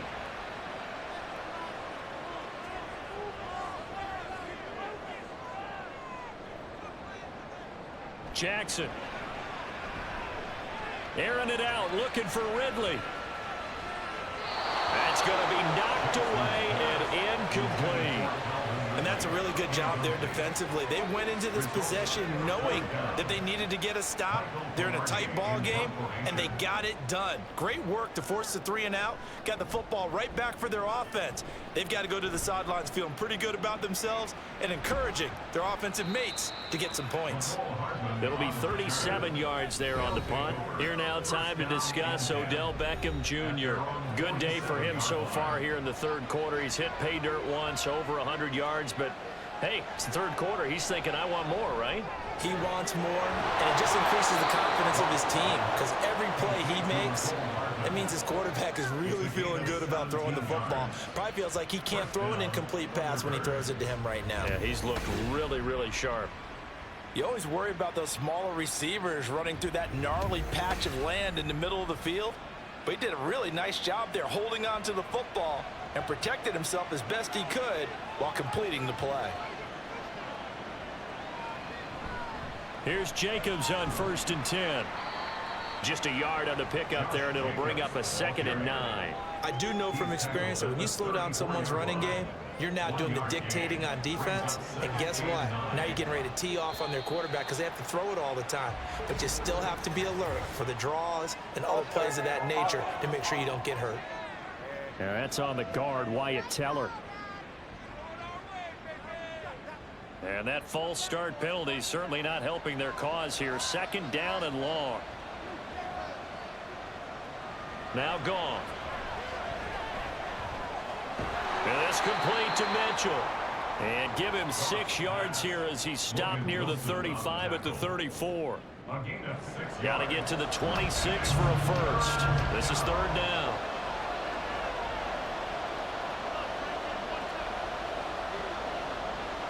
Play action. It's Goff. And that one to the right side and incomplete. Play action is supposed to be used to slow down pressure, slow down blitzes. In this case, though, if it takes a little too long to develop, you got people right in your face. And lucky just to get rid of the ball with the arm going forward. Could have been a fumble. And he hits the upright, but it caroms in anyway. There's plenty of distance there as he banks it in. And that's going to tie things at 20. So he needed a little assist from his friend the right upright, but 3 points all the same. Yeah, he's a right-footed kicker. Normally, you don't mess with the right upright as a right-footed kicker, right? You're trying to bring it back right to left. But in this case, he got the assist. Right was right. The OKC offense ready to set up shop again. Defense got the better of them last series, forcing a punt. See if they make a few changes in the game plan here and try to get points out of this drive. 1st and 10. They'll throw on 1st down with Jackson. Pressure comes and down he goes. That's Kalijah Cansey in to get him down. Tell you what, he did not have much time there to scan the field before he was ducking and covering. Did it appear to you, as it did to me, that the defensive front won their play really quickly? Meaning the guys in front of him had almost no chance to block him. They were on him in a hurry. He'll be dropped at the 25 after a gain of 6. Here's 3rd and 10. Brings up 3rd and 10. Here's Jackson to throw. And that is incomplete. How about some applause for the defense there? They forced him to throw that one into coverage, and just like that, they're staring at a 4th down. Well done. Here's Michael Pilardi now as he'll punt it away for the 2nd time. Here's Hardman to return. They'll score that a 36-yard punt, and out will come the offense as they take over. Now the Rio offense set to take over. Last time out, you remember their drive stalled, but thanks to their kicker, booted a long field goal to at least get them 3. Now here they'll try to do better and find the end zone. And in our experience, how much fun is it for coaches to know that they've got a kicker who can nail it from long distance? Now the hard part is, as an offensive play caller, you don't want that in your head too much where you're relying on it, and he goes out and gets the job done for them. But I'm quite sure he would be content to just kick extra points from here on out. Yeah, absolutely no question. I think his teammates would be okay with him just kicking the extra points as well. 16 yards, a first down. Let's make this one simple. What a catch, especially the finishing part of getting his feet in bounds, toe tapping, and of course, foot dragging. Little tapestry, if you will. Oh, I like it.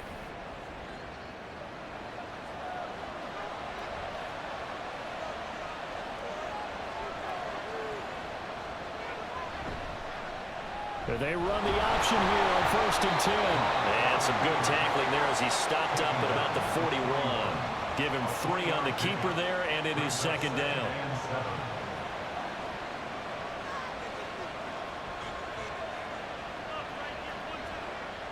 Goff.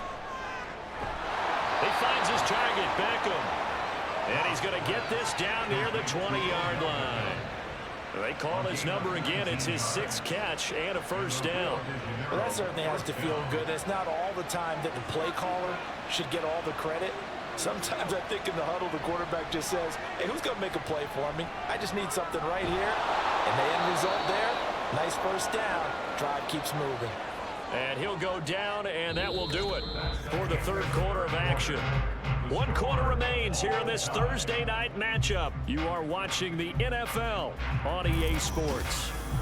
Welcome back, everybody, to Oklahoma City. Now 2nd and 5. All even as we get ready to start the 4th. Off play action. Here's Goff. And it's caught. Touchdown. A great play there. His first NFL reception goes for 6. And the Thunderbirds have broken this deadlock and have taken the lead here in the 4th. So what a comeback here. They looked like they might be down and out not too long ago, but they have rallied back to take a 4th quarter lead. And I think we've got to give them nothing but credit for figuring things out on the fly, because mentally they were on the ropes ready to go, and they hung in there. They made some changes and adjustments, and that led to some big plays, and it turned this game on its ear. Moody good with the extra point, and they will take a 7-point lead. So after the made field goal by Moody, he's back out to kick this one away. This fielded right at the goal line. And they'll get him down inside the 30 at the 27. The OKC offense ready to set up shop again. They now trail by 7 after that last touchdown here in the 4th quarter. What a big spot for this offense. See if they can cobble something together on this drive. And they'll run the option to start the drive. And they've got it well across midfield down to the 40 before it's all said and done. Holding offense. Well, penalties don't usually hurt as much as that one does. That is a monster gain wiped out by the flag. And you and I both know that an offense only gets a couple of those big moments in a normal game. You've got to take advantage of them. When you give one away because of an avoidable penalty, that's a major disadvantage. Just steals away every bit of momentum you just generated with that play. Another carry for their leader, and a good one. It's crunch time. They'll need him to continue to be productive in both the run and passing game in order for them to try and snatch a victory. Back to the ground on first. It's McCaffrey. And he'll be brought down at the 50 after a gain of about 5. Consecutive positive runs for him on the last 2 snaps. He certainly appears to be trying to put the offense on his back and just move them down the field when his number is called. The way he's running it, I keep going back to him. And a good run here as he'll rumble all the way down to the 40-yard line. They picked up 5 yards last time. Now they double it and get 10 here. The drive continues as they search for a tying touchdown. Here's 1st and 10. Jackson going to keep it running right. Oh, and that one well designed as he'll take this down to the 30-yard line. 10 more there and another first down. Well, he is certainly dangerous when he spots a lane, and he keeps it himself there. Worked out well. And how about the moving parts on a play like this? You know you have to practice it over and over because it's almost like a ballet that has to be choreographed. But how about once he made the decision to go, he committed to it and went. Let's face it, most teams are going to defend the running back much more than the quarterback on that type of a play.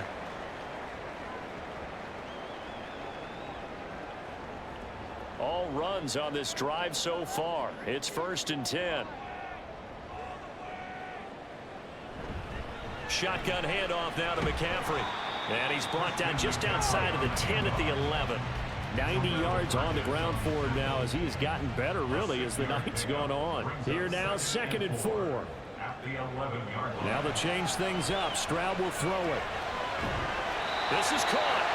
And he'll be taken down at the 2-yard line. That'll give him 60 yards receiving now as he's got a first down. First and goal at the 2-yard line. McCaffrey. Touchdown. We are set up for a fantastic finish now. A fourth-quarter touchdown here. We're an extra point away from a tie football game. And I know they're thinking about possibly going for 2, but I'd go ahead and kick this one and just get it back to level.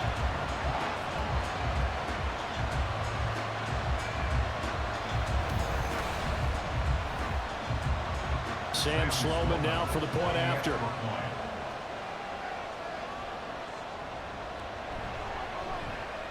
And we are tied here in the 4th quarter. So that drive in total 8 plays. Boy, what a start to the week this has been. All tied 4th quarter as the kick's away. No run back here, down to a knee, and this drive will start at the 25. Now the Rio offense set to take over. They no longer have the lead after that last touchdown, all tied up in the 4th quarter, and a chance for this offense to mount a potential game-winning drive right here. For Marshall, that's complete. And he's going to get a solid gain of 9 before being brought down. 2nd and right at a yard. Maybe a good spot to take a shot. Here's 2nd and a yard from the 34. Now a play fake, and it's gone. Now a quick throw there, but it's going to be incomplete. Had an open man that time, but ended up putting a little too much heat on it, don't you think, partner? Absolutely. Just needed a touch more air under it. Instead, he fired an absolute bullet. On 3rd and short, they'll try option left. And I don't think he got there. No, they stop it right where it all started. Call it no gain on the keeper, and it's going to bring up a 4th down.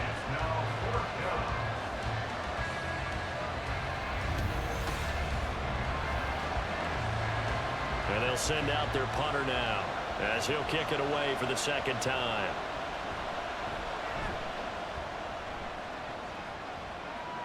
Fair catch called for and made right at the 25-yard line. 37 yards on the punt with no return. And they will take over 1st and 10.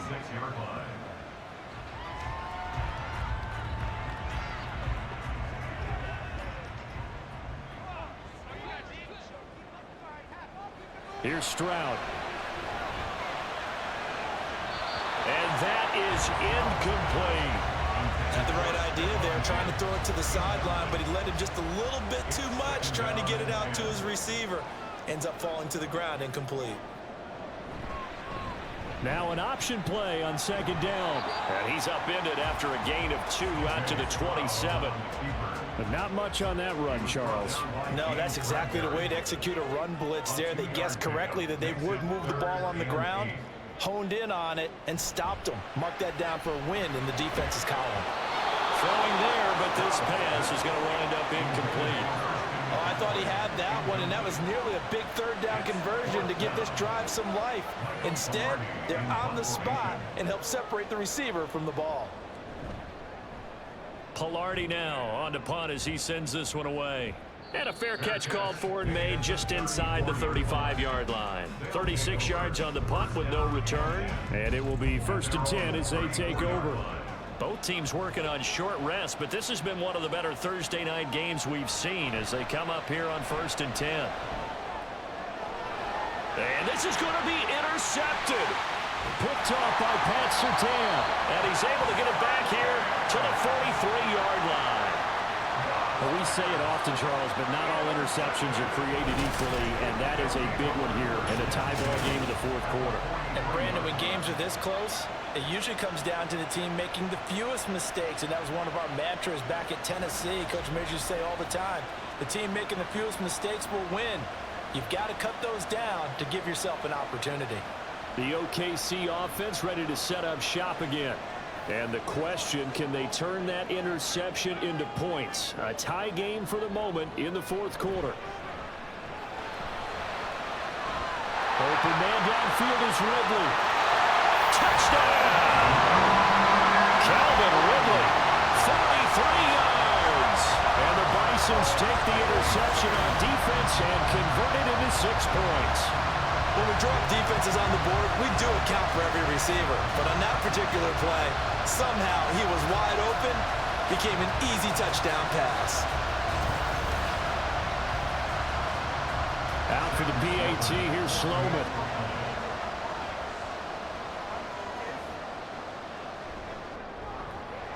And they will take a 7-point lead now. Those are the kind of drives they like on offense, from the coordinator to the quarterback, the line, everybody. One play drive and into the end zone for 6. And he'll get it up just past the 20 as his guys will go to work at the 21-yard line. And the Rio offense set to take over. And now, after the touchdown a moment ago, they work from behind in a 7-point game in this fourth quarter. Plenty of time on the clock. They'll begin on the ground with Jacobs. And they'll get to him quickly here as he'll get a yard, just a yard to the 22. Well, it's hard to have vision as a runner and find a hole when there's nothing but defenders in your way. They stacked that one up really well. But give him credit. Instead of trying to bounce it out and turn it into a big play, which might have turned into a big loss, Kai just took his medicine there and took the 1 yard. 7 catches for him now, and this last one, a first down. First down, Thunderbirds. They'll fake the handoff. Now Goff. And a penalty flag comes in as that one winds up incomplete, but the contact is going to move the ball well downfield. Well, sometimes when you try to defend OBJ, you're going to get a PI call. You might get a PI called at just about any point during his route. And I think a lot of teams have taken the whole philosophy of, hey, just go and do what you have to do and hope eventually they'll quit calling it. But not in this case. They dropped the flag for the pass interference. Nothing fancy on first down, but a very consistent type of a play. Hit that slant. A lot of people call it an extension of the running game, and it can be if that pass is completed, because you hit a guy on the run like that, you often can go for big yardage. Sets him up nicely for second down, staying ahead of schedule. As big of a play as we've had in this one so far. This is 3rd and 3. Now it's Goff. He had him. He was open, but he couldn't get it to him. It's incomplete. Well, the other day they told us when we've got 3rd and 5 or less, we have to be able to convert. And I guess every team would say that, Charles, but an opportunity missed there. What they were trying to tell us is they believe it's a matchup game at that point, and they liked some matchups that they had, thought they could exploit them, unable to do so on that play. And he is not going anywhere. They stop him for no gain. He needed 2. He barely got back to the line of scrimmage. And as a result, possession switches hands. So the failure to convert, no doubt, really hurts. But this one's not over. A good chunk of time on the clock and the timeouts. Yeah, not only do they have the timeouts, as you just noted, they're going to get an extra one with the 2-minute warning. And that's going to help in big way. So in a sense, they have 4 timeouts in their pocket. The big thing, stopping them on defense now. They can't let them get a first down and make them use their timeouts and get a fresh set of downs. They've got to stop them right here. And if so, they've still got an opportunity. A good start. And now look at this. Big gain, but a fumble. And he has a big gain inside the 40 before being dropped. It's a gain of 34. Call it luck or skill, whatever the case is. They're feeling good about just keeping the football there. Yeah, the biggest thing that they're calling it now, our ball. I mean, they don't care if it was luck or skill. Boy, the panic that jumps up in your chest when that ball's on the ground, whether you get it or your teammate gets it, just as long as you maintain possession, that's all you're looking for. Fourth quarter, down to the final 2 minutes, and we've got a one-score game. So it's our home team here in possession of the football as we come back. They've got a second down now as they search for a way to get this one to the finish line. On second down, McCaffrey. And he's able to work his way down inside the red zone to the 19-yard line. And quickly, we're going to get another stop here with 1:54 left as they call the timeout defensively. And he is going to have a first down here, and that should be the one that seals a victory. They'll try to run with McCaffrey. And he maneuvers his way down to the 3-yard line. Now the defense will burn their third and final timeout. On the ground, McCaffrey, as they'll talk things over prior to this upcoming second down play. I like a guy who understands the situation. I also like a guy who you look at him and you say, that looks like a guy who knows the coach is going to say, guess what? You drop this one, you'll be carrying around the training facility for an entire week. Maybe flashback to high school or college, carrying it around campus, right? Maybe old gauntlet drill, right? Anyone get the ball out while he's sitting in class and bring it back to the coach? He's in big trouble. Defense didn't budge on third down. Now what are we going to see on fourth? We're soon to find out, but does this feel like old school football or what, right? Yeah. This is an old-fashioned goal line stand. I know what I would call on offense. I would go for it. And I want some type of a play where my quarterback has a chance to run it or throw it. I don't just want one static play. They'll run for it. McCaffrey. And he's across for the late touchdown. And in the final seconds, that one should just about put a capper on this game. This defense held out as long as they could, but ultimately the running game wears them down from the 1-yard line. And that gets set up throughout the entire drive, doesn't it? And when you put those big bodies and determination into that carry, the end result, touchdown. Sam Sloman for the PAT.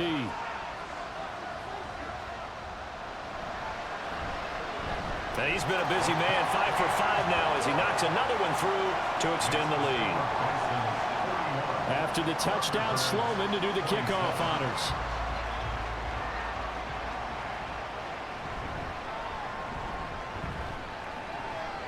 And he'll take it up past the 25 to the 26-yard line. Here's 1st and 10. Out of the gun, Goff. And that one too wide and incomplete. Let's face it, this defense has had its share of struggles all game long, and they know that they can put it all behind them if they defend well here in the 2-minute drill. Excellent coverage right there to force the incompletion. They try to throw on second down, but this one is incomplete. Well, so far in this drive, they've done some good work. They force incompletions on 1st and 2nd down, bring up 3rd and 10. That brings up the big question. Do they bring pressure, or do they play coverage on this down? And he's going to be taken down. Goff is sacked. A higher scoring game, Charles, than we typically see in the National Football League, but fun to watch these offenses. They were really clicking. It seemed like everything that they dialed up worked. Yeah, it certainly was fun to watch from our perspective. I'd like to be those defensive coaches, though. That wasn't a blast for them at all. And let's face it, they all game plan, they all scout, they all think they're prepared. But executing and stopping teams, that's another matter entirely. So for Oklahoma City, they get back in the win column as they move to 2-1 now on the year. And they'll get a few extra days to get ready for next week. Meanwhile, for Rio, they'll fall to 1-2, and they'll get a chance to redeem themselves at home next week. So for Charles Davis and our entire crew,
You're the superstar above me when the sun goes down, the one and only who could light this town.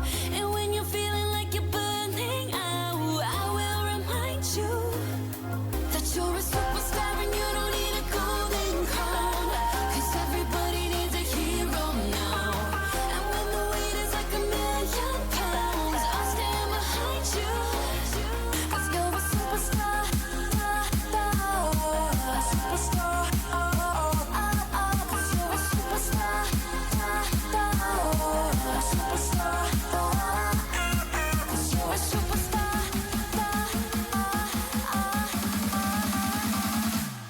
'Cause you're a superstar.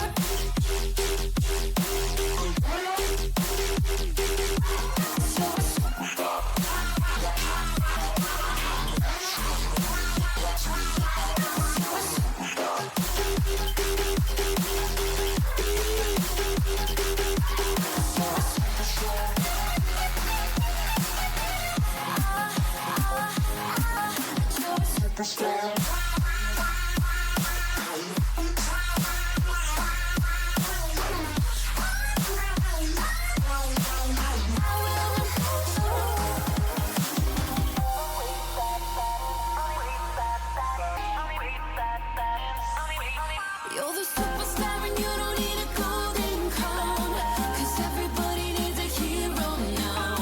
And when the weight is like £1,000,000, I'll stand behind you, 'cause you're a superstar, a superstar. 'Cause you're a superstar, a superstar. You're a superstar.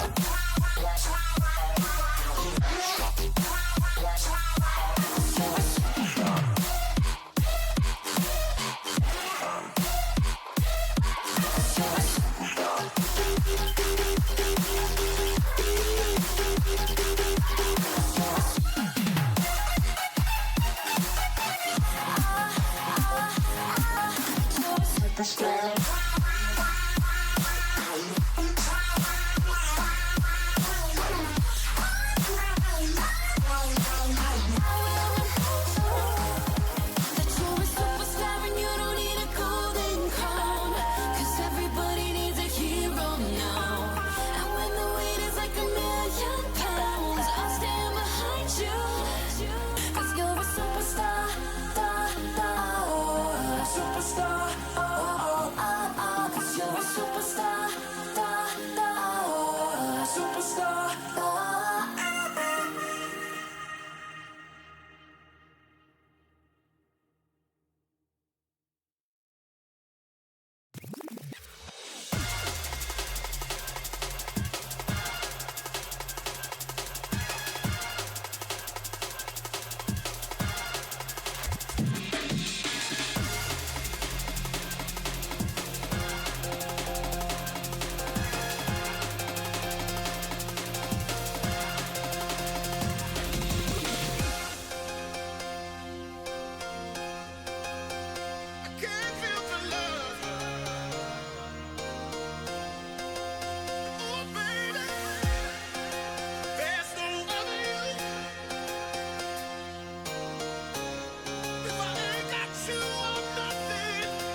without you.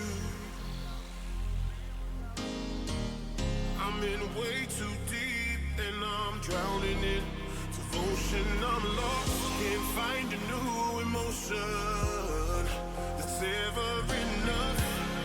And you can't deny it's real, 'cause there's no deeper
tell you a story about me and you.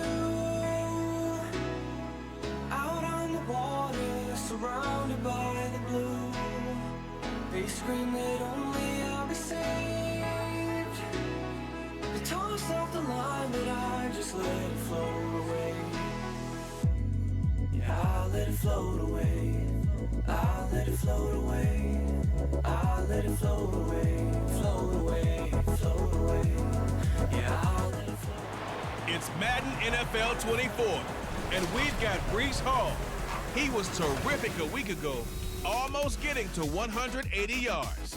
It's the Sentinels and the Shamrocks, and it comes your way next.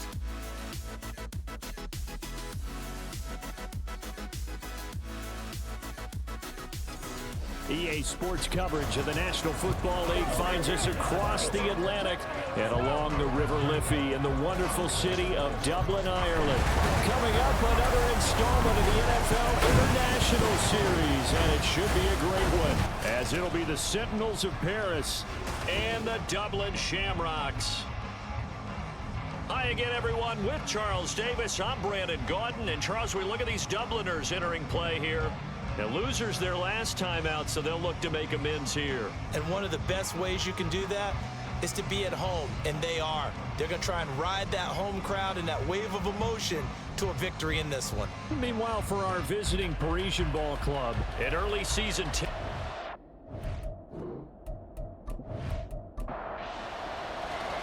It's the first weekend of autumn, and the NFL is in full swing as off we go on EA Sports.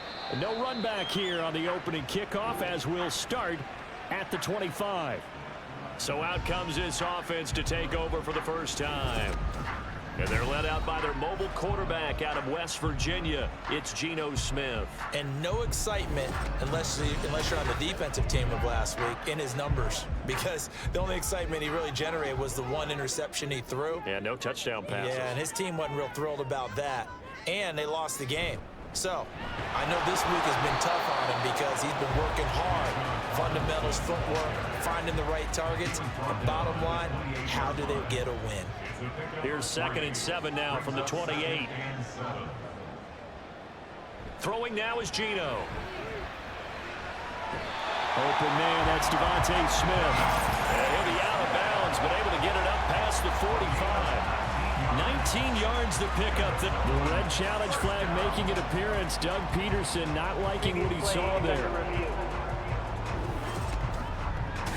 Did he keep those feet in bounds? That's the question they've got to decide. And I got to say, watching it in real time, it was awfully close. Yeah, it certainly looked like a heck of a catch because he didn't appear to bobble it, which could complicate things.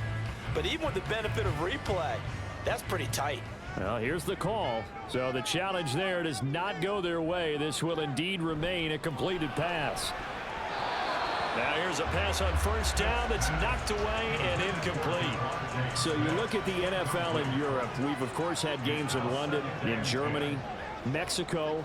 But now Ireland gets into the act. A new franchise based right here outside Dublin. And these folks could not be more excited to have a relocated team on the Emerald Isle. So on the other side of the field now, it's 1st and 10 as they've got things rolling on this drive. Straight ahead, it's Robinson. And he's going to be met at the line of scrimmage and taken down. On the stop was Aaron Donald. 2nd and 10. At the 43-yard line.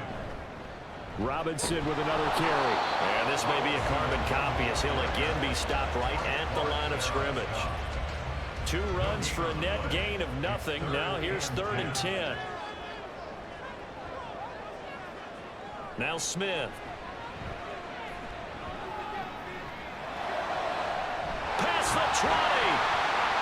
And he gets this one inside the 15, just a yard or 2 shy of the 10. The previous play, they barely got back to the line of scrimmage. Now they pick up over 30 yards.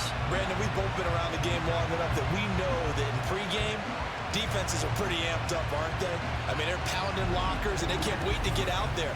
But when you hit them with some big pass plays early, it takes the starch right out of them.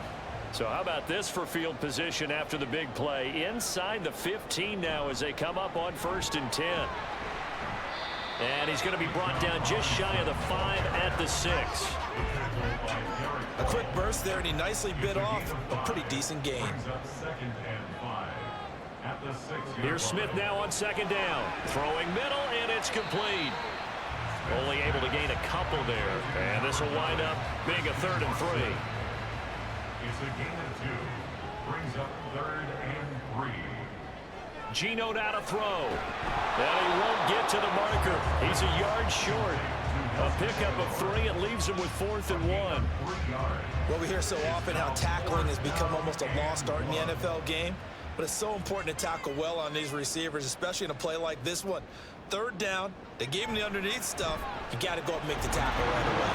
And his kick is right there. It's good, and the opening drive of the game yields 3. Well, after marching down the field, only getting 3 there, kind of feels like a win for the defense. And it does. They'll go to the sideline feeling a lot better that they didn't give up a touchdown after the march against them.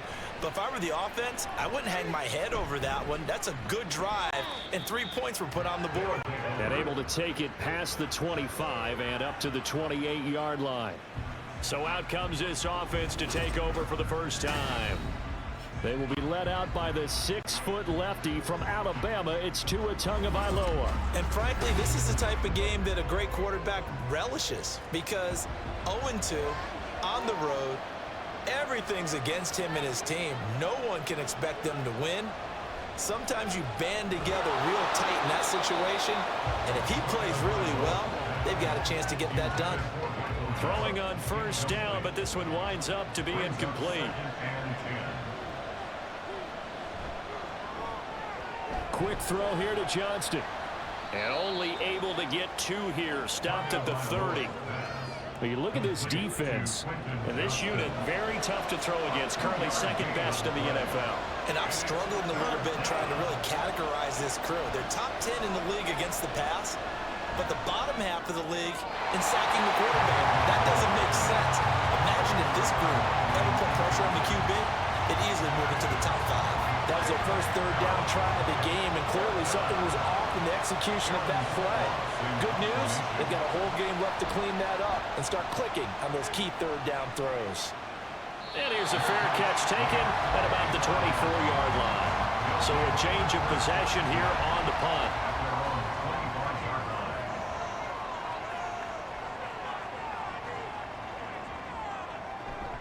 They start on the ground with Robinson here. Gets around him, and they're able to get this one across the 35. Right off the bat, it's a first down to start the drive, 12 yards. Absolutely love the run right there. This guy's known for his quickness, but also for his speed. And he's able to get to the second level almost before you blink if you give him any type of blocking. Always talk about slot receivers, and they're usually known as quicker than fast. In this case, we've got a guy who's quick and fast, and he used it to great advantage.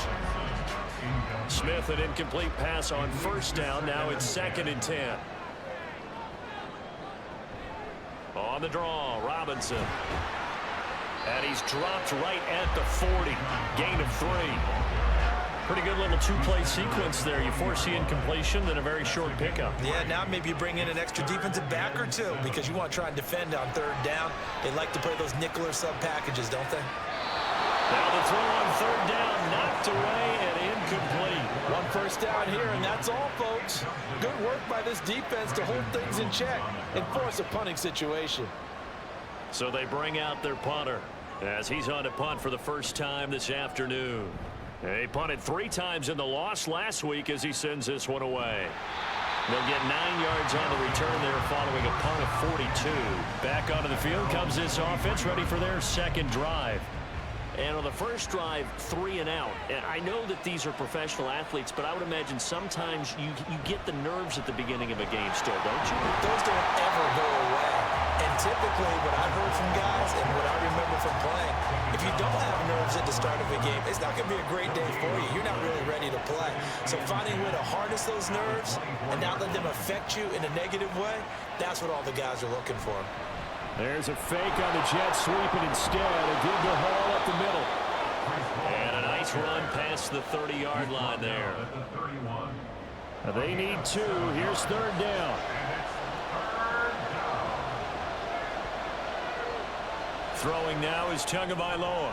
Working the middle of the field, and he's got a man complete. And they get him down, but not before he takes it across the 40-yard line. His first catch of the game, good for 11 and a first down. Got to say, I was a little surprised to see him, Charles, come out in the shotgun on 3rd and less than a yard. Yeah, but the way the NFL is nowadays, we hardly ever see anyone really run for it on short yardage. So they're going to throw the football more times than not. That was a nice, easy rhythm throw right there, and they pick up the first down. And he sidestepped one man, but reinforcements come to stop him right around the line of scrimmage. Here's 2nd and 10.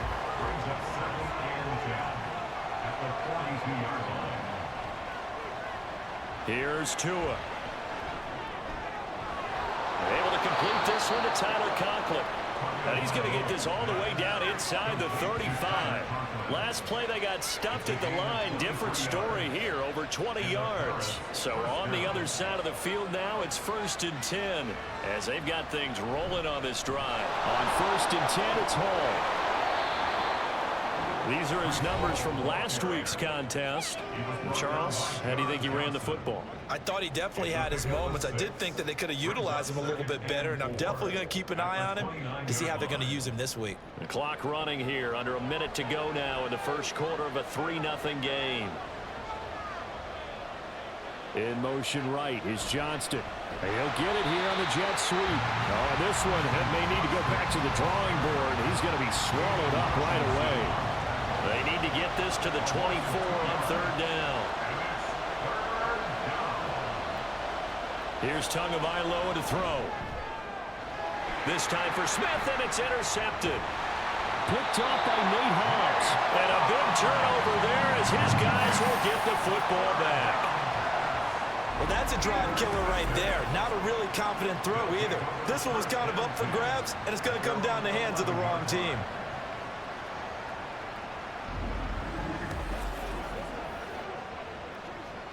The offense back out there at the line, ready for their next drive. They've got a 3-0 lead and the football as they start 1st and 10. They're quickly out wide. This is Watson. It'll be a gain of 5, and that'll bring up 2nd down. 3-0 7-0 after one on EA Sports. Dublin with the football here to begin the second quarter. 2nd and 5. As they've got it as we resume action. 2nd down and a run by Robinson. And he is going to be stopped cold behind the line of scrimmage. It'll be a loss of a full 3 yards there, and it also brings up 3rd down.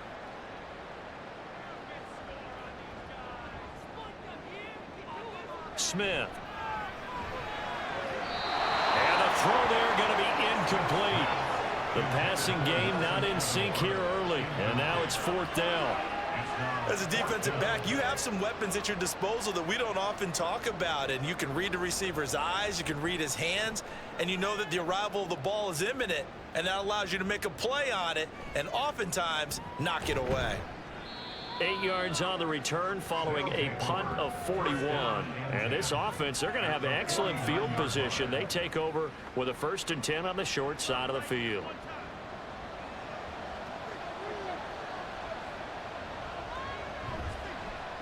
And they'll begin by running the option. It's a solid footwork there as he'll take this down to about the 38. The decision to keep it turns out to be a good one. 11 yards in the 1st down. I'll tell you, there is no antidote for speed, even at the quarterback position, as he keeps it himself and turns it into good yardage. And it still takes time for a defender to react. Even as quarterbacks carry the ball more and more in today's NFL, they're still a little bit in disbelief and realize, oh my goodness, he's running with the ball. He may be 8, 10, 12 yards downfield at that point. An excellent pickup of 20 yards.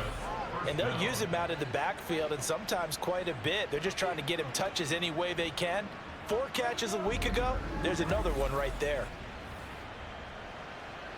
This offense finding its legs now. Here's another 1st and 10. Tua sets up to pass it. And they will not get the connection there. It's incomplete. Really good coverage all over the field. It took away his intended read and almost dared him to try for his guy out of the backfield. No surprise on that one. It doesn't connect.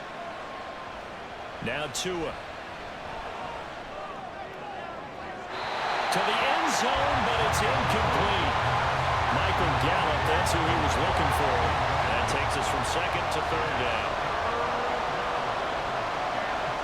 Going to the air, Tagovailoa.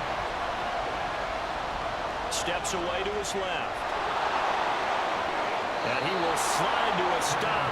He does have the 1st down. That one goes for 13 yards, and it moves the sticks. Brandon, that's a gamer move right there.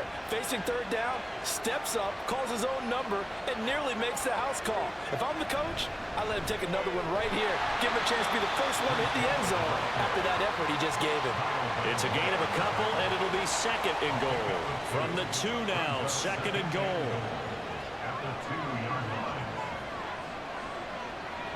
Hall again. And he is into the end zone for a touchdown. Breece Hall, his 2nd rushing touchdown on the year. And his guys have taken the lead. So the toss play effective, even down here near the goal line. Yeah, and you're hoping the defense can miss too many men to stop the run in the middle of the field and that your blockers can gain a little bit of an advantage. And when they do, foot race to the pylon, and this time he had the speed to win that race. Extra point attempt to follow here. And this is up and good to make it 7-3. So this drive spans 7 plays. And it was capped off by a Breece Hall touchdown run. Out is the kickoff unit as they run up and send this one away. Returnable here for Davis. And he brings us out past the 20 to the 24. And now this offense comes back out onto the field. It's been very much a slow start for them. 3 drives and just the 3-point CD. Yeah, if you're into the points per drive ratio, that answer is 1. And that's not going to get it done in a ball game. They've got to find a way to finish these drives in end zones, not having balls go through goalposts. And I like the idea here. Get the ball in his hands, even if it's in the passing game. 3 catches a week ago, and he does a nice job here to pick up yardage. Smith's throw brought in by Watson. And he's out of bounds, able to take this one up to the 35. Ball up to the 35 now as they come up on 1st and 10. Now Geno. No chance to get away there for Smith as he goes down. Frank Clark fighting his way home to get the sack. In every game we talk about what are going to be the keys as we go into it. Maybe that's a key for their defense today. Pressure the quarterback and make sure you play a good zone defense behind them, and they get their first sack of the contest. After the sack, it's 2nd and 19, and the road gets a bit tougher from here. Now Smith. That's taken in by Watson. And he's going to be dropped following a pickup of 7 past the 30 to the 32. This offense so far on 3rd down, they've only converted once in 4 tries. This is going to be 3rd and 13. A throw there, but that's going to wind up incomplete. The passing game not in sync here early, and now it's 4th down. And on now is the punter, as he's on here to punt it away. He's been a busy man here in this first half as he gets it away. So possession goes over here on the punt. Here's the Paris offense ready to take possession. And they'll just simply be looking to build off the confidence of the last time out where they scored a touchdown. Then confidence is powerful, isn't it? When you've scored once, you feel like you can go back out there and get it done again. Doesn't matter what the defense throws at them. They feel like they're in a groove right now, and they want to get out there and show it. Yeah, hoping to stay in that groove here this go-around. And he'll get this up past the 25 before he's out of bounds. Ball on the 27. Here's a 2nd down and 4. Tua going to throw. And his throw here is incomplete. I would say it would probably be a good idea for him to reintroduce himself to his receivers at the half because they're definitely on different wavelengths. But I also don't advocate waiting that long. Next series before you get out there. Hey, let's get together, guys. Let's get this thing moving. And he gets this one just shy of the 40. They'll mark him down at the 39. Now following the completion, we're going to get a stoppage here for an injury.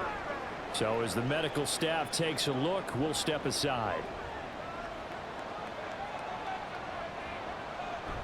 They'll give to Hall. And able to get this one all the way up to about the 46-yard line. 7 yards on the pickup there, and it'll leave them with a 2nd and 3. Looking to pass. Tua. Oh, he dropped it. They were looking for him in the middle 3rd. He couldn't catch it. Now 3rd down.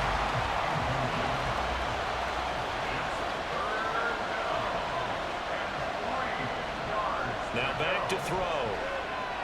They'll set up the screen for Hall. And he'll be taken down, but he does have 1st down yardage. It's a 9-yard gain, and it keeps the drive moving. And that's a gutsy call there on 3rd and short because that's a play that's got a good chance of being blown up in the backfield for a big loss of yardage. But nice job out wide to gather in that screen pass, use his blockers well, and pick up the 1st down.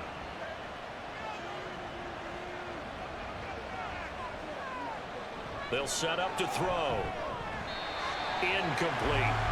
I know we're just in the 2nd quarter and there's a ways to go in this game, but that's a 2nd drop. I'm wondering if that's a little bit of an alarm bell for them when they start calling plays on the offensive side of the ball. His eyes already looking upfield on that last one before he brought it in. Tua's throw there taken in by Smith. 9 yards, not quite enough, and they'll be left now with 3rd and 1. So they just need 1 yard here to pick up the 1st down. Tua setting up shop to throw again. On the left side, Gallup's got it. 3rd catch of this first half for him, and this one is a 1st down. As an unbiased observer, I think it would have been interesting to see what they would have done if they hadn't gotten the 1st down there. But since they did, I guess the point is moot. Yeah, they're right there in that middle ground, field goal range, punt, go for it. But as you said, they picked it up. Now he dumps this off over the middle. Just a gain of a couple there. And that will bring up second down. Well, offensively, that's the mismatch that you want. You want to force a linebacker to try and cover your back out of the backfield, out in some open space. But linebackers nowadays, they run like backs, and they take a lot of pride in covering. What a nice play he made there in the open field. Broken tackle. And inside the 20 before he's brought down. 12 yards there and a first down. We use the word relentless a lot with guys who are aggressive on the field. In this case, it really fits, doesn't it? How about his ability to break tackles and his feet never stop moving? This pass out wide to Hall. And he'll get him inside the 15 down to the 14-yard line. Creeping up on a minute to play in this first half.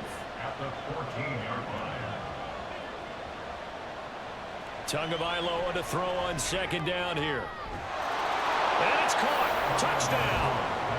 Quentin Johnston, his second touchdown on the season. And the Sentinels will extend their lead in the final minute of the half. Partner, to me, that touchdown had something that was kind of rooted in that group seeing the future. And what I mean by that is they had a plan. Let's find a way to score right here before the half. And that'll give us momentum going into the second half. Give us that cushion that we're looking for. They got that accomplished, scoring right before the half ended. Extra point splits the uprights, and that pushes the lead up to 11. So that one a 13-play drive in total. And it was Quentin Johnston who finished that drive off with a touchdown grab.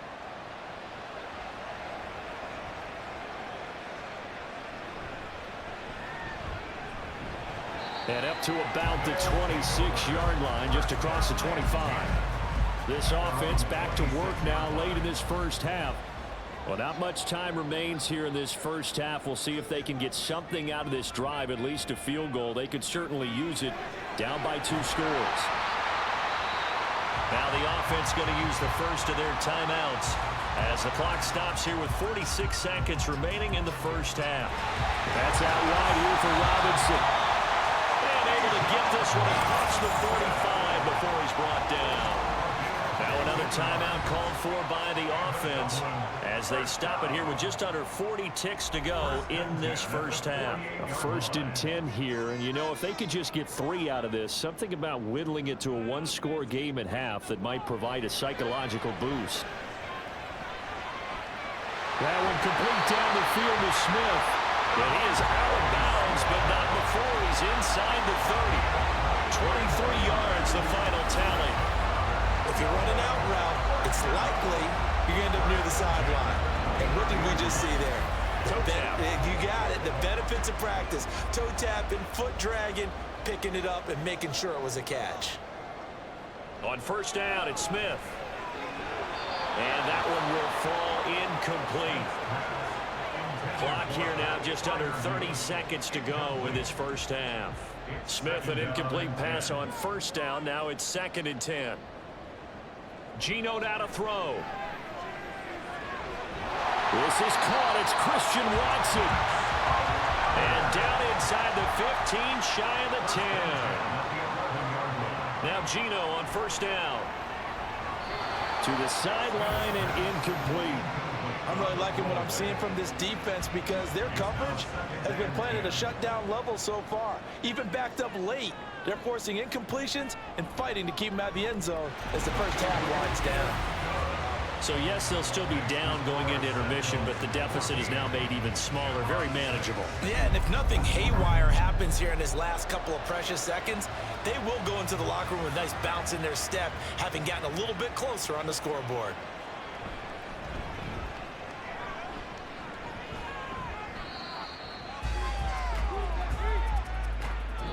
So we have reached halftime here in what's an 8-point game. As it's time now to send you back stateside to Orlando, Florida, and check in with Jonathan Coachman at our EA Sports Halftime Report. Coach. All right, Brandon, thanks. And welcome in everybody to our EA Sports Halftime Report.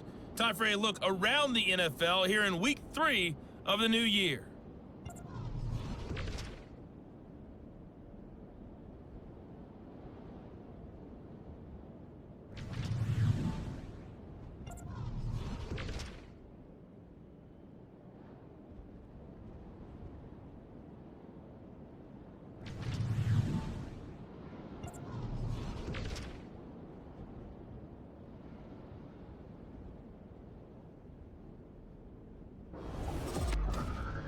we were treated to a solid first half out of the running back, Breece Hall. He had a touchdown run that helped get his guys this halftime lead. This has certainly been a fun one to watch so far. We knew this was going to be a battle, but we have not been disappointed. This is the kind of game that could wind up hinging on which side can play mistake-free football the rest of the way.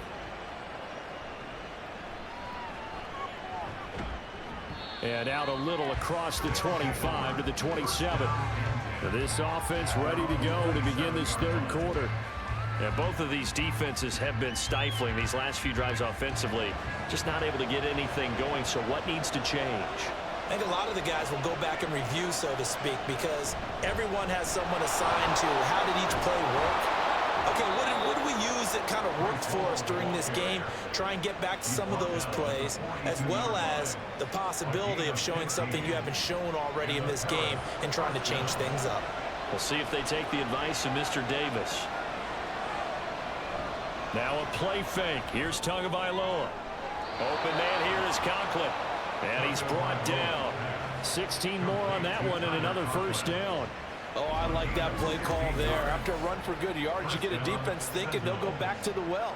So that's a great time to call play action and give your receivers a little extra edge. And they complete the pass there for another first down.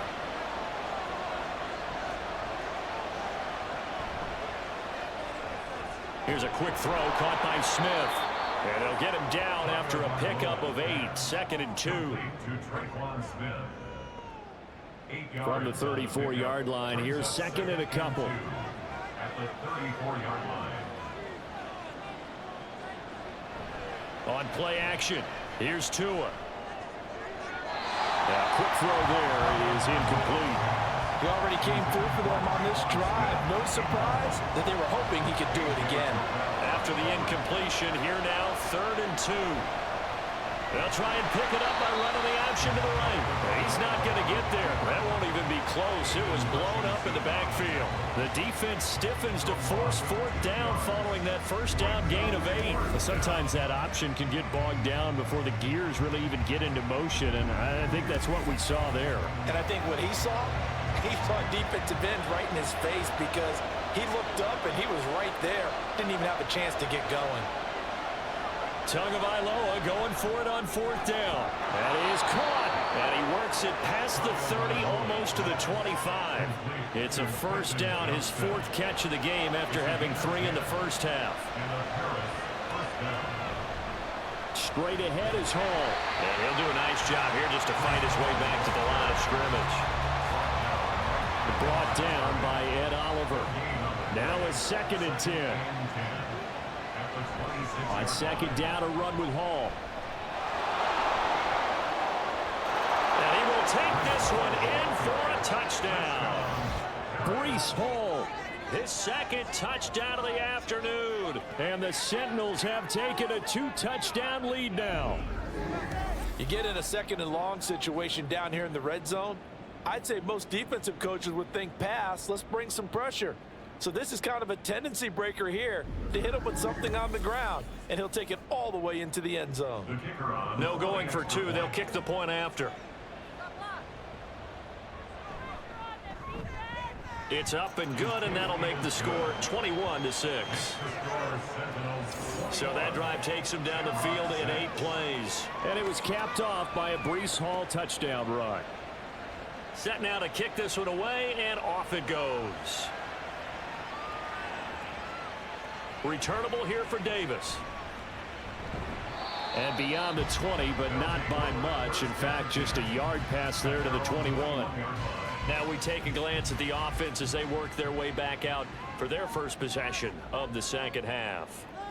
They make their second half debut here, and things are looking a little bit tougher now. You give up the points there, Charles, that touchdown drive on the other side. So now it's a 2-score game here. Got to be careful. They certainly do, and I'm just wondering at halftime if those guys just looked into each other's eyes and realized what they've got to get done and come out a little bit more charged up, because if they don't get some kind of points here, that next drive, that could make this a 3-possession game. And he's going to get this one across the 30-yard line. 11 yards there, first down. First and 10 at the 32-yard line. Throwing left side, and Watson has it. And he'll go out near midfield at the 49. 17 more yards on that one as they keep the drive rolling. I like watching the wide receiver screen because it's a real teamwork play. Because guess what? The guy catching the ball, he'll get all the credit. But how about the people up to block in front of him, either fellow receivers or offensive linemen? That makes that play a really nice timing play, and sometimes it can break big. On first down, Smith checks this one down to Robinson. And they go backwards here, losing yardage back at the 48-yard line. He was unable to shake free there, and they'll cover him for a loss of a yard. Boy, how good has this defense been seemingly all game long? I really think right from the first snap, I think you're really onto something there. In this passing game, it just can't get off the ground. And that play, it wound up losing yardage. And he's fortunate to get anything from that. Give him a yard up to the 49. When we talk about defenders, specifically linebackers, keeping their eyes in the right spot. He had that eye down the entire time. And you know that's not easily done because they throw a lot of misdirection at you. They try and fool you and get your eyes in the wrong place. But you're right about that one. He correctly figured that one out and made a really nice play. You get the sense that they're saying we're not playing up to what we're capable of, and we're deep enough into the game that the early jitters are long gone, that they should now have some sense of continuity and be able to make some of these plays that they have not been doing so far.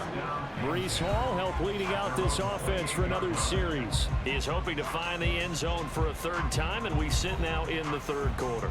And nothing would excite him more, but I think even more so, his offensive line. Anytime you've got a guy scoring that many times, that means you've done a really nice job in front of him. You're always giving props to the big fellas up front. It's always a good idea. Those are some massive men. And to the 36-yard line, taken down there after getting 8 yards. Ball on the 36 now. Here's 2nd and 2. A toss left side for Hall. And he'll only get a yard to bring up 3rd and 1. Well done to sniff that out defensively. He had it diagnosed pretty quickly. I love that description because diagnosed is perfect on that one. Read his keys, made the play, and he couldn't even get going moving the football. And he'll be taken down, but he does have first down yardage. Move the chains, a gain of 7 on 3rd down.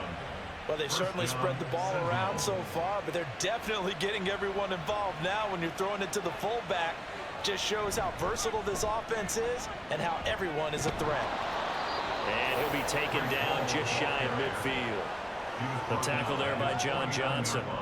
Here's a 2nd and 5. Brings up 2nd and 5. Here's Hall again. Oh, able to avoid him. Hall has it knocked loose. It's going the other way. And they will take over possession of the football at their 42-yard line. So potentially a turning point here in the third quarter as that swings the door back open just a bit. Yeah, they're still down 2 scores, but I do think we're at that point in the game where you're going to reach for the football whenever possible. You're going to hear the coaches scream from the sidelines, tackle him, second guy in, tackle the ball. Dublin's offense now set to take over. The last series for him, a little disappointing, forced a punt. And now they'll try to do better here and come away with some points as they begin this drive, 1st and 10. And now, as with every potential turnover, they're going to take a second look at this just to make sure.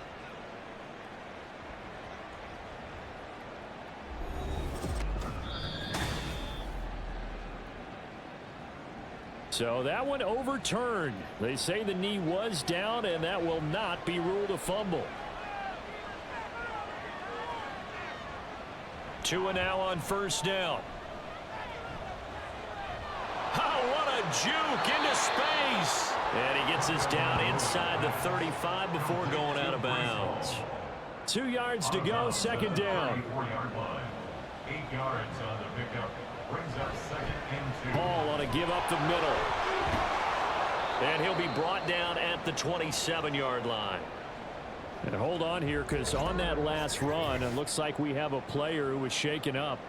While they come out and take a look at him, we will step aside for just a moment.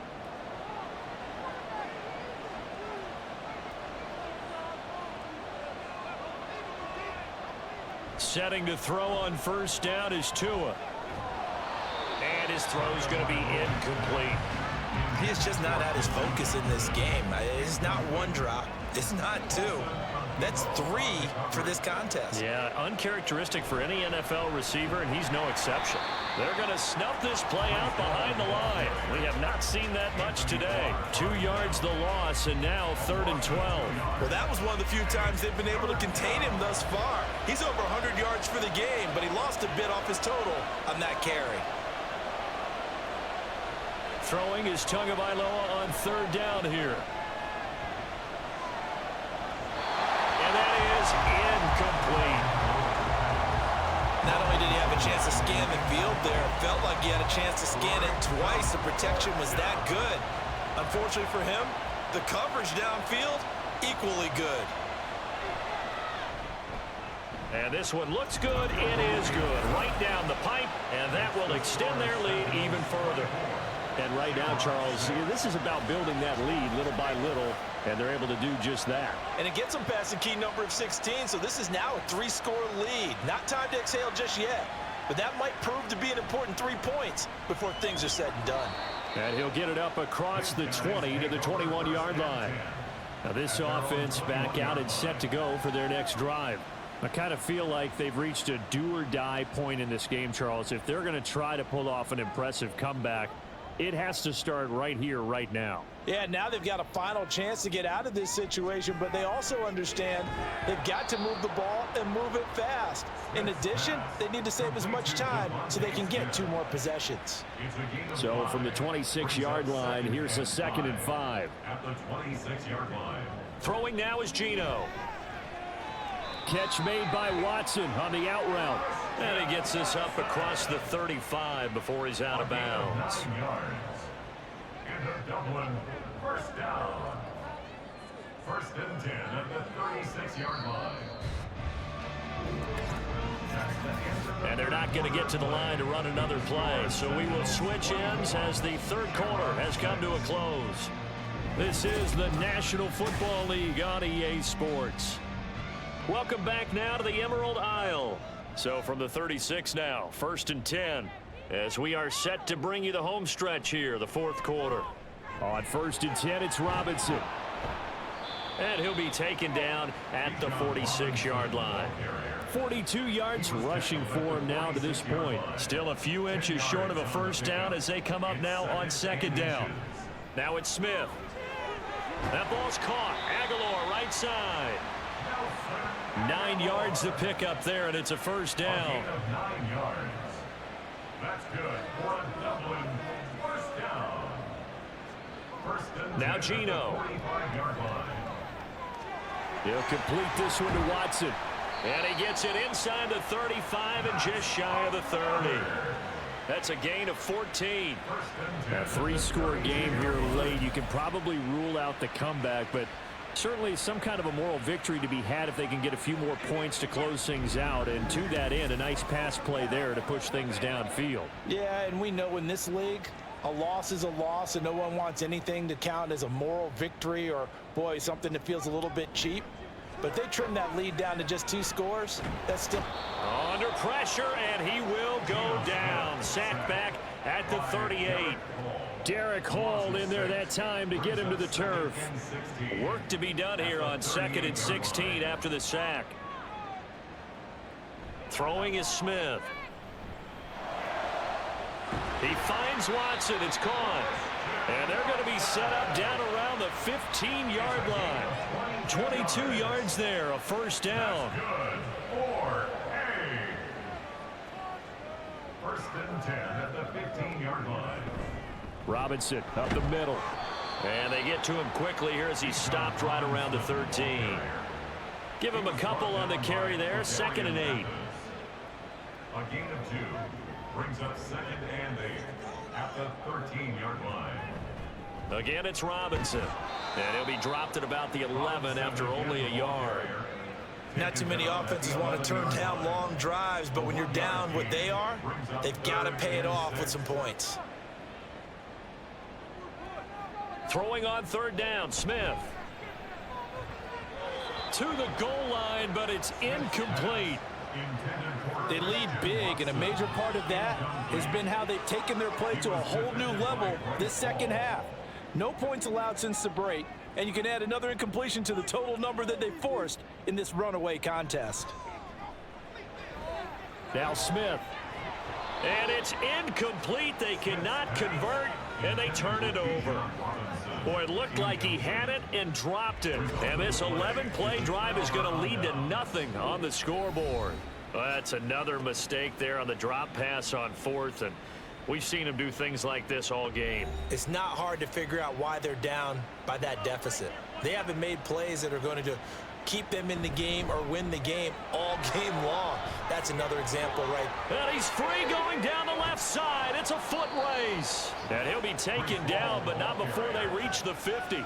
39 yards there, a big one. Well, that's a carry they have to be satisfied with, and throughout this game, they've been satisfied with what he's given them. Whenever they've needed a big run, a first down, he's the guy they've turned to, and it doesn't matter what the defense thinks.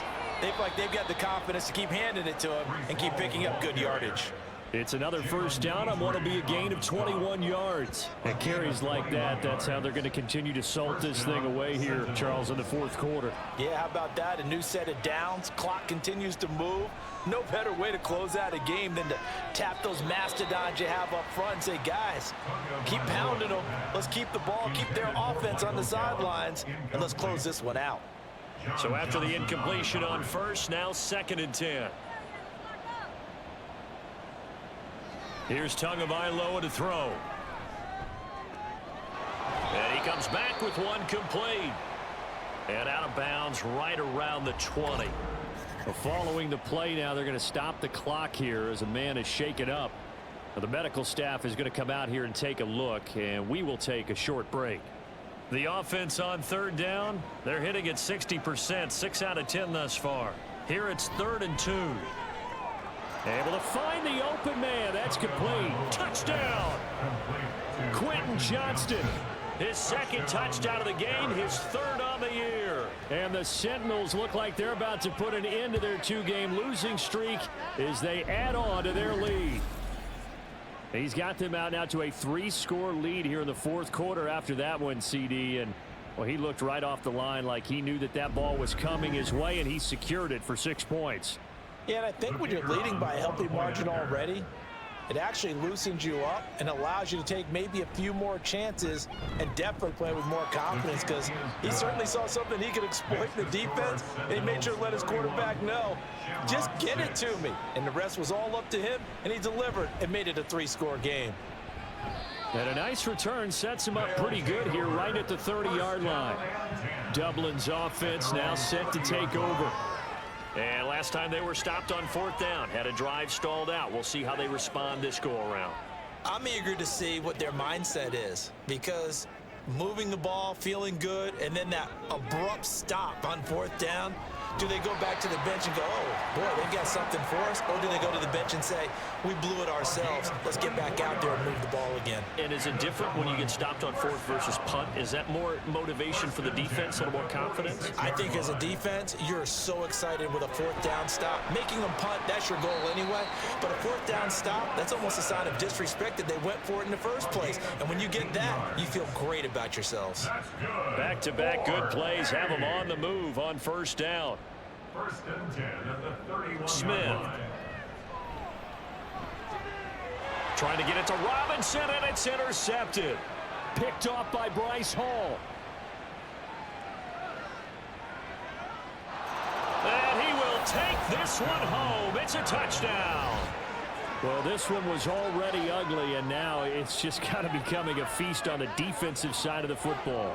Yeah, partner, this is a unit that knows they've got this game in the bag with this huge lead, and it's going to drive their coaches crazy because they're telling them play it straight, do all the right things. But these guys are going to be freewheeling now. All of them are going to take chances, and that one pays off with an INT and a return for 6. Out comes the kicking team here for the extra point. And he's been a busy man, 5 for 5 now as he knocks another one through to extend the lead. A heck of a play there defensively, getting the interception, navigating his way into the end zone for the touchdown. So they throw the pick six. They'll get another shot at it now as this one's in the air. And Davis content just to bring this out to the 25-yard line. Dublin's offense now set to take over. And you can sort of sense their dejection. That last pick six put the icing on the cake, so to speak, in what has been a rough go for them. Fresh off the pick six, it's Smith. This one complete to Scott Miller. And he's upended at the 33 following a good pickup of 8. Here's a 2nd and 2 now from the 33. At the 33-yard line. Here's Smith. A short one there to Freiermuth. 4 yards the pickup, first down. This game just keeps evolving and changing, doesn't it? You got a tight end who can move around a lot, not necessarily using a big body on him. Sometimes you take a corner, a better cover guy, and put him on him and try and take him out of the game, as we've seen in this one. You're exactly right. They've taken him out of the game. That was just his first catch. Big reason they're losing right now. Looking for more there on first down, but this throw downfield incomplete. Smith throwing again. Out route, and he connects with Freiermuth. They get 7 out of that, so they're left with a 3rd and 3. That's a gain of 7. Brings up 3rd and 3. From the gun, here's Smith. And a dump off here to Robinson. And oh, he's just going to be short here, barely. Maybe by a half a foot. It'll be 4th and inches. Just 2 minutes remaining here in the 4th quarter of what has been a one-sided affair. So it's our home team here in possession of the football as we come back. They come up on a 4th down situation with things not looking particularly rosy. And this one goes angling out of bounds, and it will be spotted inside the 30-yard line. The Paris offense out to have another go at it. They're in control here as they start 1st and 10 and appearing to have righted the ship following that 2-game losing streak. They'll start on the ground. Hall. And he gets this to the 35. Good for a gain of 5. That's it. That's what you want. Straight ahead positive gain. Just keep that clock ticking. Ball on the 35. Here comes 2nd and 5.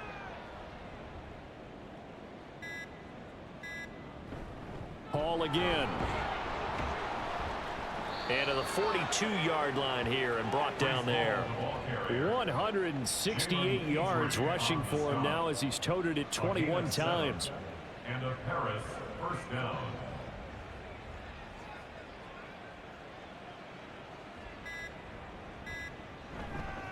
Here's a give to Hall.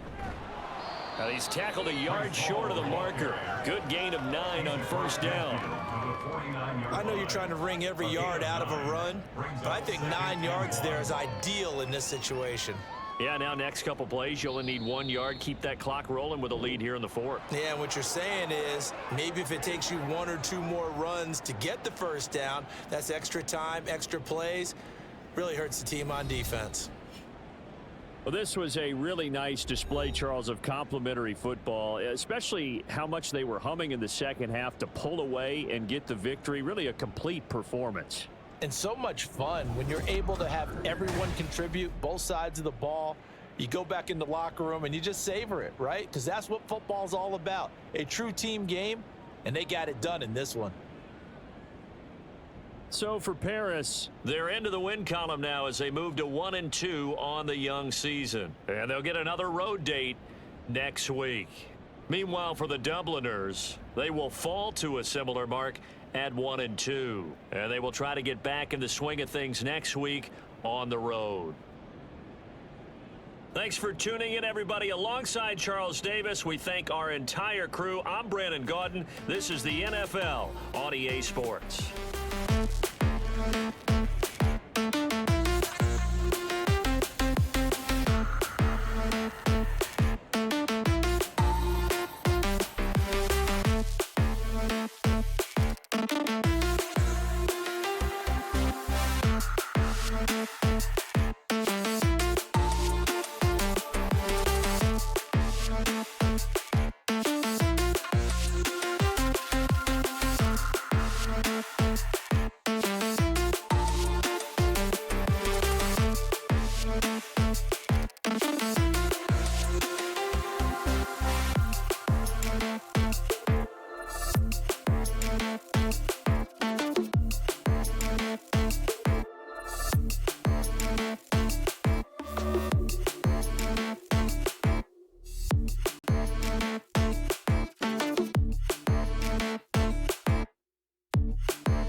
freedom.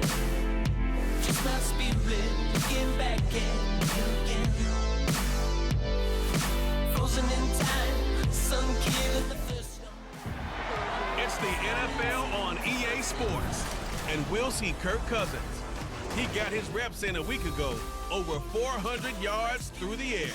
It's the Desperados and the Riverhawks, and it's coming up next on Madden NFL 24. EA Sports coverage of the NFL brings us to the Lone Star State and the Alamo City of San Antonio, Texas. Today it's week 3, and we've got a good one in store, as it'll be the Riverhogs of Louisville taking on the Desperados of San Antonio. Hi again, everyone. Brandon Gaudin along with Charles Davis. And Charles, we take a look at this San Antonio team as they enter play. They come in feeling good after back-to-back victories. Meanwhile, for the visitors, Louisville, an early season tilt. And when it's an early season tilt, should be ready to roll. Well, let's face it, the aches and pains haven't really set in yet. And both teams eyeing a really good start to get things going.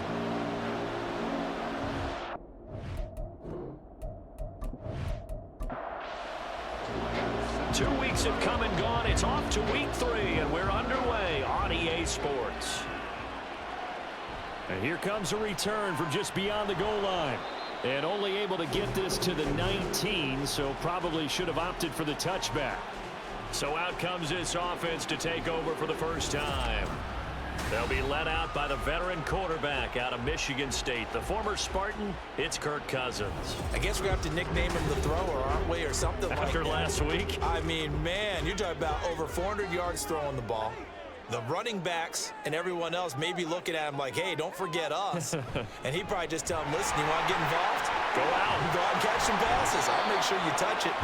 Yeah, able to elude one tackler, but only gets this back to the line of scrimmage.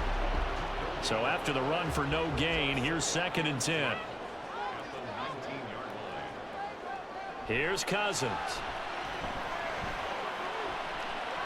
That's caught by the big tight end, Dallas Goedert. And he'll get this up past the 25 before he's out of bounds. Third play of this opening drive as they're looking at a 3rd and 3. Here's Kamara trying to run for it. And he picks up the first before he's taken down at the 29. Only 3 there on the pickup, but that's enough to move the chains.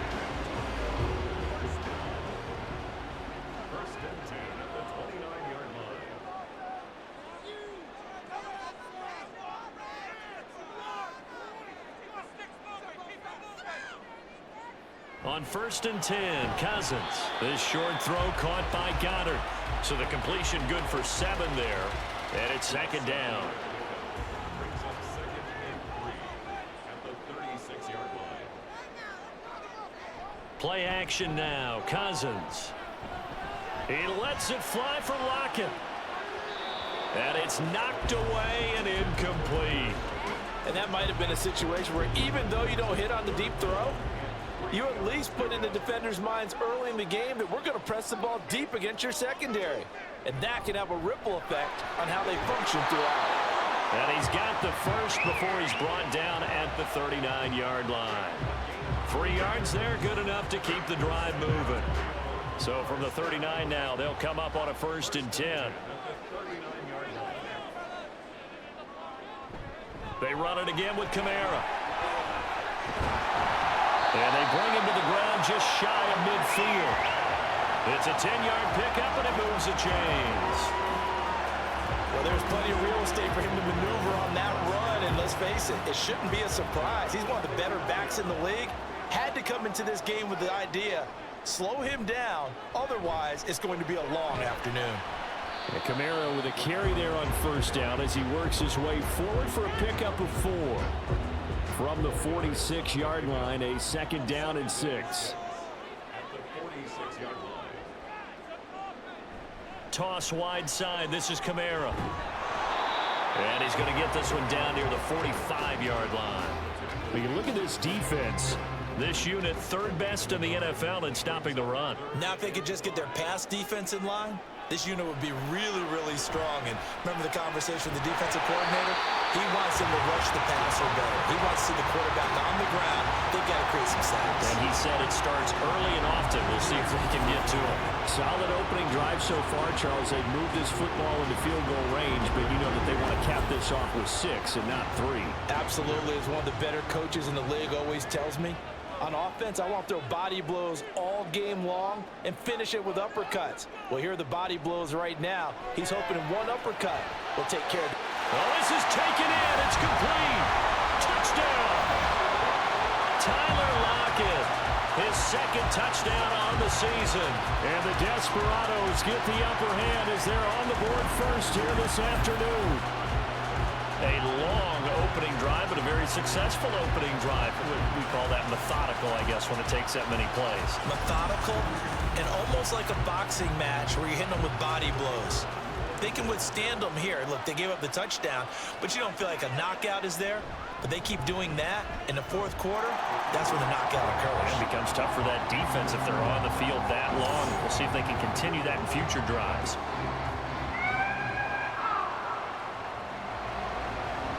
The kickoff unit is out on the field, and they will send this one away. From a yard or two deep, here comes a return. And he returns this to the 22. So out comes this offense to take over for the first time. And they will be led out by a guy certainly still trying to prove himself here in the league, the young rookie quarterback. We're seeing it more and more in this league, how teams love to have athletes back there taking the snaps, guys who can throw it and move around and get yardage with their legs if needed. He's one of the best examples that we see out there right now. He can throw for hundreds of yards one week and then run for 100 plus the next. He adds an extra dimension that really confounds defenses when he puts it all together. Give him 13 yards on the opening play of the drive and also give him a first down.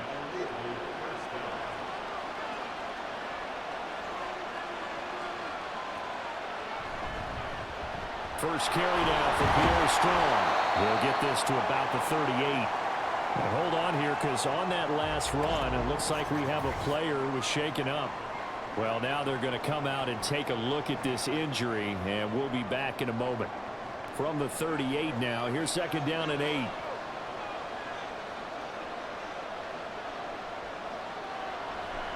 On the run, here's Anthony McFarland.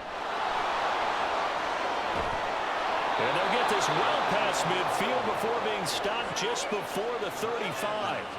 A big hitter there, a first down gain of 26 yards. Interesting, he told us that he likes to run right more than left, but there he looked pretty comfortable going left for a big gain, Charles. Kind of like a basketball player who has a dominant side that he dribbles to, but the ability to cross that over, change it up, and break a tendency can often lead to great results, as we just saw there. And he'll snag about 5 yards down to the 32. Well, this defense, Charles, really played well in that win a week ago. And what keyed their victory? The pass rush. Got to the quarterback 6 times for sacks, and plenty of other turbulence in the pocket for him as well. Hard to throw the ball downfield when all you're seeing is opposing jerseys come at you. But you look at this defense. Well, they were very strong in that victory from a week ago. And it was the pass rush that really keyed their victory. Got to the quarterback 6 times for sacks, and plenty of other turbulence in the pocket for him as well. And down inside the 15 he goes. It'll be a gain of 16 and give him a first down as well. They brought in the heavy set on third down, and that usually means running play, but we have seen them throw out of that formation, and sure enough, they snuck the tight end out on that one, wound up hitting him for a first down. He's going to get 4 out of this as he's down to the 10-yard line. Not a run that you're going to write home about, but still a good first down run. That's what an offense calls staying on schedule. 3 to 4 yards on first down, you're set up very well for the rest of the drive. And a short pickup there down to about the 9. A minimal gain there on the 8th play of the drive. They'll break the huddle and come up on the 9th play of this drive, needing 5 yards on third down. From the shotgun, he'll look to throw. Looking end zone, but it's incomplete. Well, he certainly thought he had a window to push that ball downfield, but as soon as he released the throw, the corner was there to slam that window shut.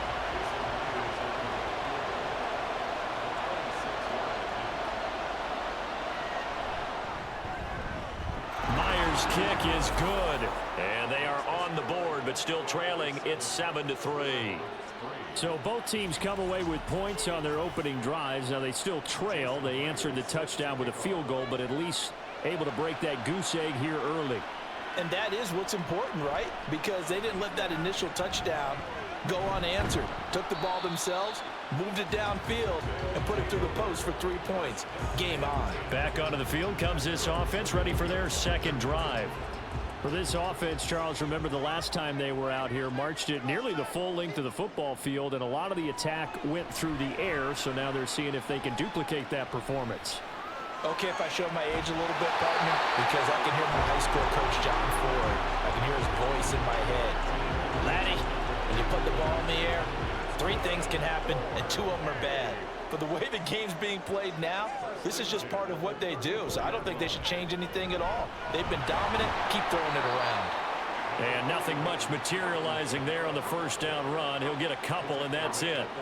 Line of scrimmage, the 36 on 2nd and 8. How about this? They'll try the option. Left side. And hard running's going to get him over the 40 to the 42. Oh, boy, we got to stop it here because Kirk Cousins is shaken up. Hopefully, obviously, nothing serious here. Medical staff, though, are going to take a peek, and we'll take a break.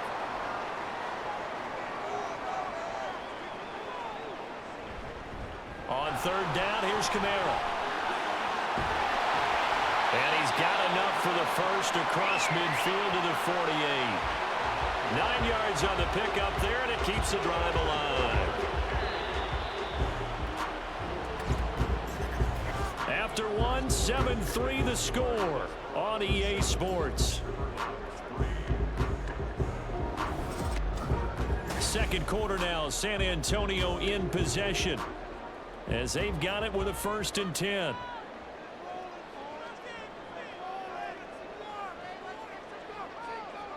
And now a first chance for the backup here to throw. He finds his tight end, Goddard. That's complete. That'll go for a gain of 7. And that's going to bring up 2nd down.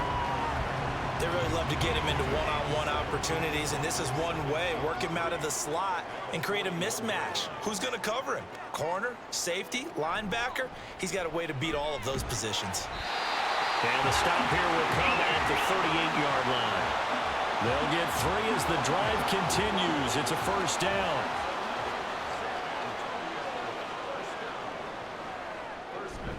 A 10th carry for Kamara. Ooh, the juke. And brought down, but not before they're inside the 25. 51 yards rushing for him now on what was his 10th carry of the ball game. Consecutive plays now where that offensive line has really created a lot of space. And we've seen the confidence rise, haven't we? It borders on arrogance now, and that's that good arrogance, believing you can run the football whenever you get good and ready. Miles Jack there to make the tackle. That felt like a trap because it looked to me like the opposing front was on that play from the get-go. They had everyone crashing the ball carrier before he even made the line, and they hold him to just a yard. And he'll take this inside the 20 and down to the 18. Give him 3 on the run there. Now they're looking at a 3rd and about 5.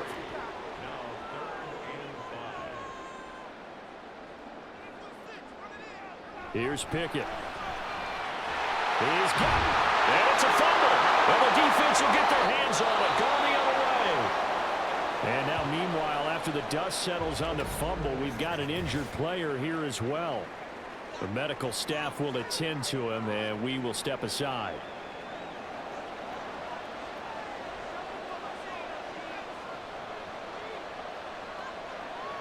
They'll come out throwing here to start the drive. That's complete. It's Devin Duvernay. And all the way to the 25 before he's hit and dropped. 25 yards there on the catch and run. They were backed up to start the drive, but how about that aggressiveness? Firing it downfield right away. Nice job there getting out towards what would have been their normal starting position.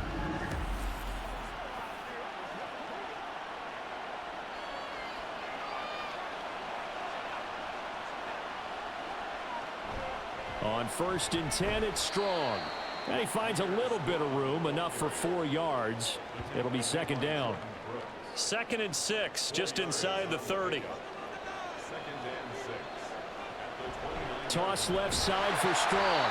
And he still has yet to get on track in this first half as they're going to stop him behind the line. Give him a loss of 6 yards, and it brings up 3rd down. We'll see what they have drawn up here. A little bit behind the line. 12 yards needed to gain a 1st down. Oh, he'll air this one deep for Judy. And he knocks the ball away, and it falls incomplete. Zone coverage there, and they were playing deep. That makes it obviously a little bit harder to run by guys. And that time, there's not much of a window to get the ball in there, and it winds up incomplete. And here's Hoffrichter now, the punter, as he sends this one away. Fair catch called for and made at about the 32-yard line. A 41-yard punt there with no return. The offense and Alvin Kamara heading back onto the field. And he's well on his way to a 100-yard game. He's already more than halfway there. We're only in the 2nd quarter. And what I've always loved about running backs is they'll tell you, I had no idea how many yards I had. Right. Those guys have an innate sense of where they are in a ball game and how many yards they've accumulated, because you know they're always working towards 100. He's been working well towards 100 here. 2nd down. Here's Pickett. Complete. It's Dotson. And he gets this one to midfield before he's brought down. 3rd catch of this first half for him, and this one is a 1st down. Catch number 100 for his career right there, and it's good enough to keep the chains moving.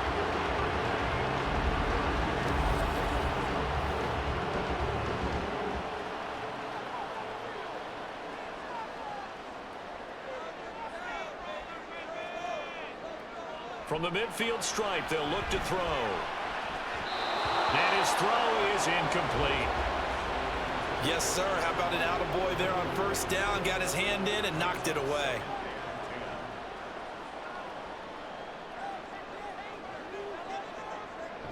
On 2nd down, Kamara. And he's swallowed up right near the line of scrimmage. Officially nothing on that one, no gain, so they're left with still 10 to go on 3rd down.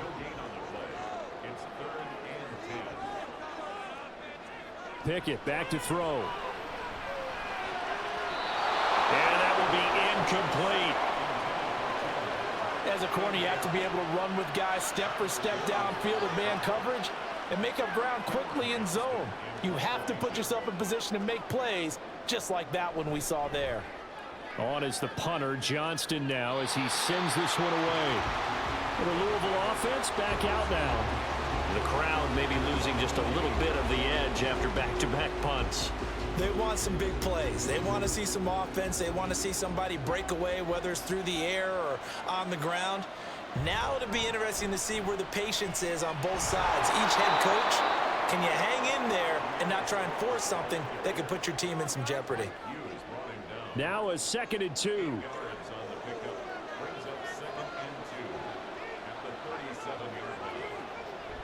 Off the option to give to Strong.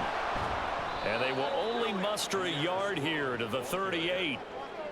Pretty good job defensively. Thought he was going to get it, but they knew where that marker was, and they stopped him just short of it. What it does is emphasize that strategic football and situational football is not just played on the offensive side, is it?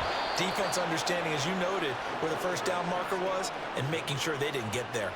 Only a yard there on the keeper, but that's all he needed. 1st down.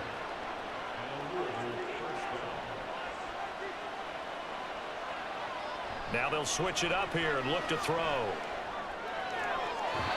And the throw left sideline here is caught, but they'll rule it incomplete. Couldn't keep his feet in. 2nd down.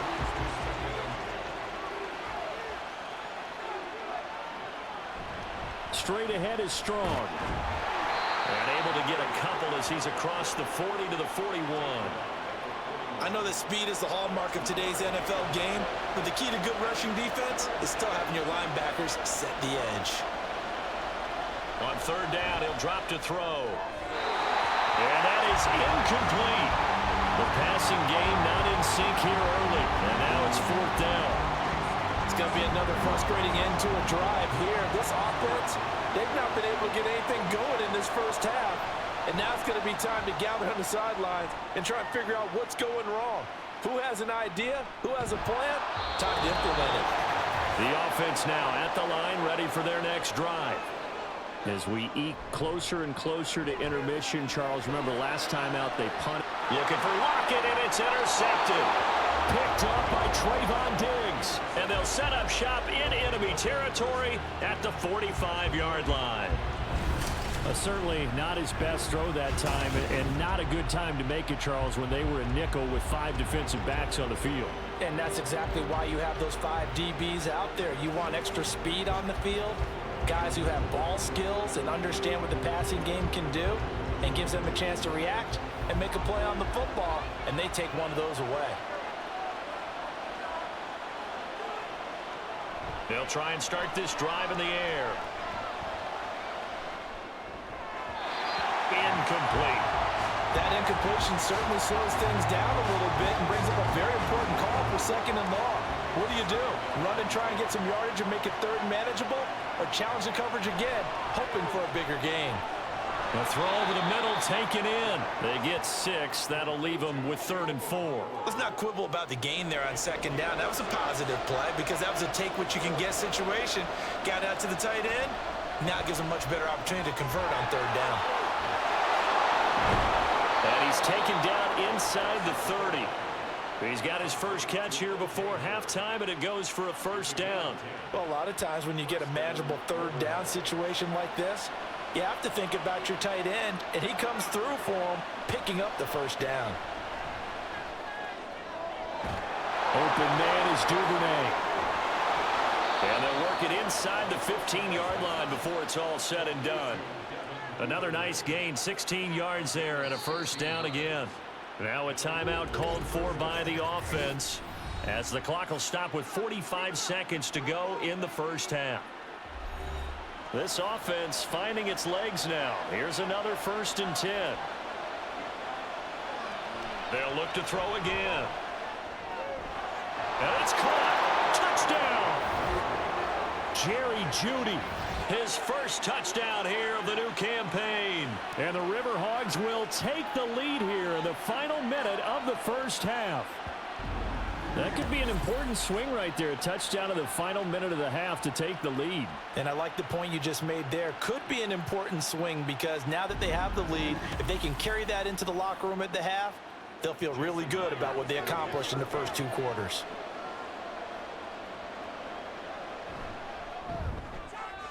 Myers connects on the PAT, and the lead is now 10-7. The drive summary that time, 5 plays. And after the touchdown, here's Myers to boot it away. This taken in at the goal line. And they'll start this drive just across the 30. Pretty nice work on the return. Back out comes this offense now late in this 1st half.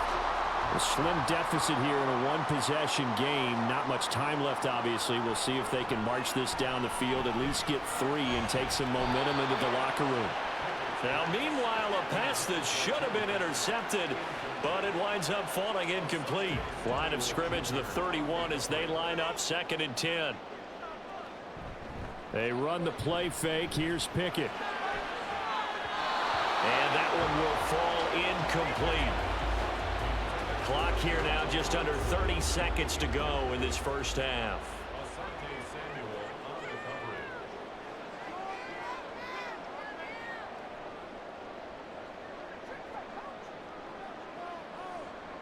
Throwing on 3rd down. Here's Pickett. Working the middle of the field, and he's got a man complete. Now the offense going to use the first of their timeouts, as the stoppage will come with 23 seconds to go till halftime. Dialing up another pass here. Pickett. This short throw caught by Goddard. Now another timeout called for by the offense. So that means they're down to 1 remaining here as we head toward halftime. Pickett's throw into the hands of Lockett. And he's got this down a yard or 2 shy of the 40 before he's out of bounds.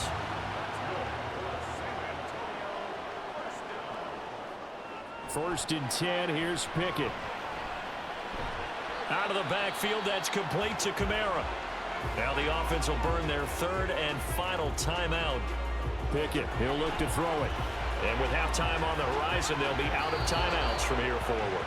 Throw out wide is incomplete. And a smart play there. He's probably saying, I wish I would have done that on the last drive instead of throwing the interception.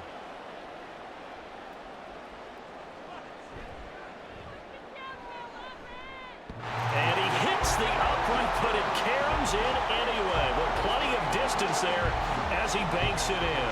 And that will knot us up at 10.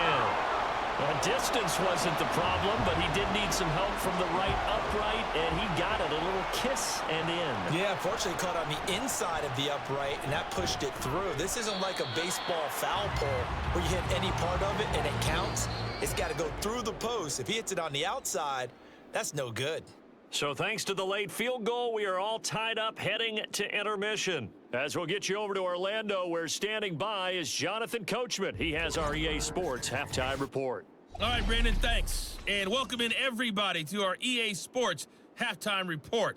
Time for a look around the NFL here in Week 3 of the new year.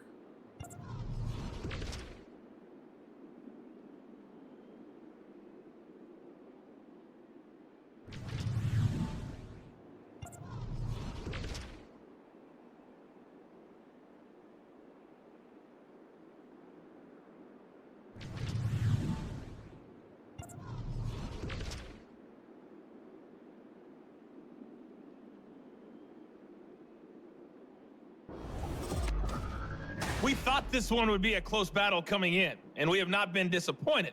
They're all even to this point. This has the feeling of a game that could go right down to the wire. One mistake or one big play could turn out to be the difference. All right, Coach, thanks. Yeah, both teams likely to make some changes in what's been a closely fought battle to this point. And ready to get the party started for the second half. It was an even first half, all tied on the scoreboard. And we will not see a return to start the half, as this will be a touchback. This offense ready to go to begin this third quarter. It's a tie football game here. What do you think, Charles, the message was at halftime? Well, I think that they probably just looked at things and said, we're fortunate that this is a tie game. No need to panic, no need to change a whole lot. We didn't play anything close to our best in the first half, so we don't have to go out and win one for the Gipper. Let's just go out and play our best football and win one for us. Ball on the 30. They'll come up with a 2nd and 5. They'll drop to throw. A short throw taken in by Okonkwo. A loss on that play, and now third down gets tougher. 3rd and 6. They are in need of 6 yards here if they hope to move the chains. Now back to throw. And the throw there going to be incomplete. And so many times we look at the opening drive of the third quarter as a tone setter, and many coaches do emphasize it. And that's a strong performance there defensively to force incompletion and, more importantly, force a quick punting situation. Returnable for Lockett.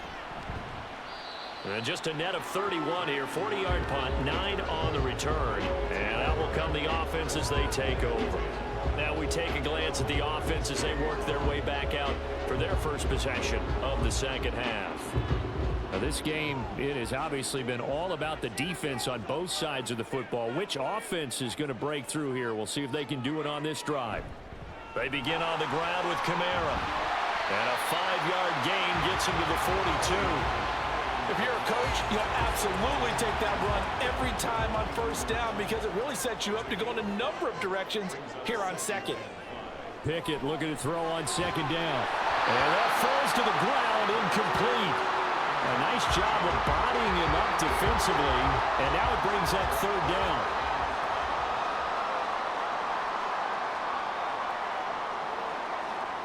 Back to throw, Pickett. That's to the right sideline, and it falls incomplete. Right now, the story of this game continuing to be the defenses because the offenses, they're finding it difficult to establish any rhythm whatsoever. I like how you come to us in praise of defense, Brandon, because that's exactly right. That was an incompletion forced there, but we've seen it throughout this game. Both of these defense coordinators, they're a step ahead of their offensive counterparts. So here's Louisville set to take over on offense. And our game's hit a little bit of a lull here, a little bit of a snag. Punts on back-to-back drives. And old school coaches don't necessarily mind that. Didn't turn it over, right? Didn't create a big play for the other team. Right now what you're looking for is, can you gain an advantage in field position? And that's what both teams are seeking right now. Yeah, they'll be seeking to gain that advantage here on this drive. Boy, an effective play there, getting their wideouts involved in the run game. And what they're always hoping on that type of a play, that they can get to the end of the line and have a chance to turn it upfield as he did there. That means they controlled the blocking and took care of the defensive end of the outside linebacker to give him that lane. Now, I guess I need to clarify. I said getting their wideouts involved in the run game, but of course that was actually a pass as he popped it forward. Back to throw now on 2nd and 10. Got his man, Okonkwo. And they'll get this well past midfield before being stopped just before the 35. That one covers 24 yards. It's a first down.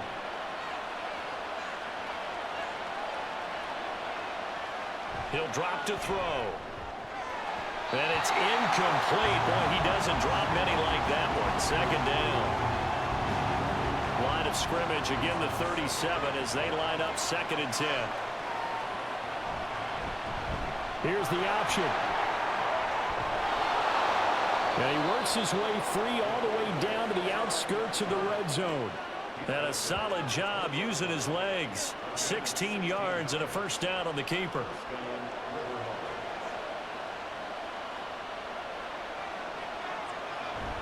They'll run out of the gun here with Strong. Another strong gain on the last 2 plays. They've moved it a combined 33 yards. Sometimes it's hard to believe, but there are times this game is about patience, isn't it? Has had the game he expected, but that run there, that may get him going. I was just going to say, maybe that gives him a little juice, because you're right, he struggled, especially in that first half. Yeah, and I know the great ones always think to themselves, just hang in there. I'm just one big carry away from busting this open. That's a good start for him.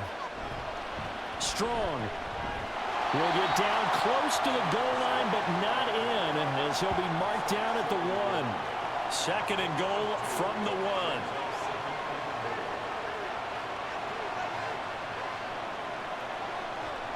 They'll set up a throw. And it's caught. Touchdown. Okonkwo from a yard out. And his guys are going to take the lead. There was a lot of zip on that pass, and baseball might have called that a frozen rope. I like it when you bring the diamond into the game. I'm going back to the gridiron. Had some heat on that bad boy. Sometimes you throw a touchdown pass, and sometimes you throw, what, a touchdown strike? There you go. That's my man, in concert. Extra point up and through by Myers. And that makes it a 17-10 score.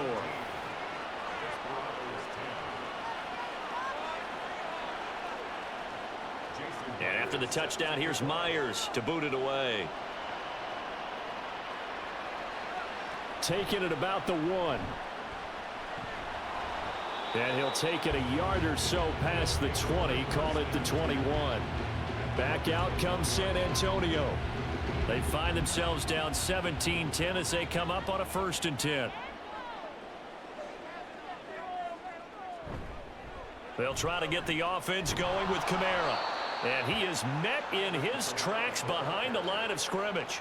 2 yards the loss, 2nd and 12. Yeah, another negative play in an early down situation. This one to start the drive. You're putting a lot of pressure on your quarterback to bail you out when you're in 2nd and long yardage. Here's Pickett on 2nd down. This short throw caught by Goddard. Stopped at the 24-yard line after a gain of 5.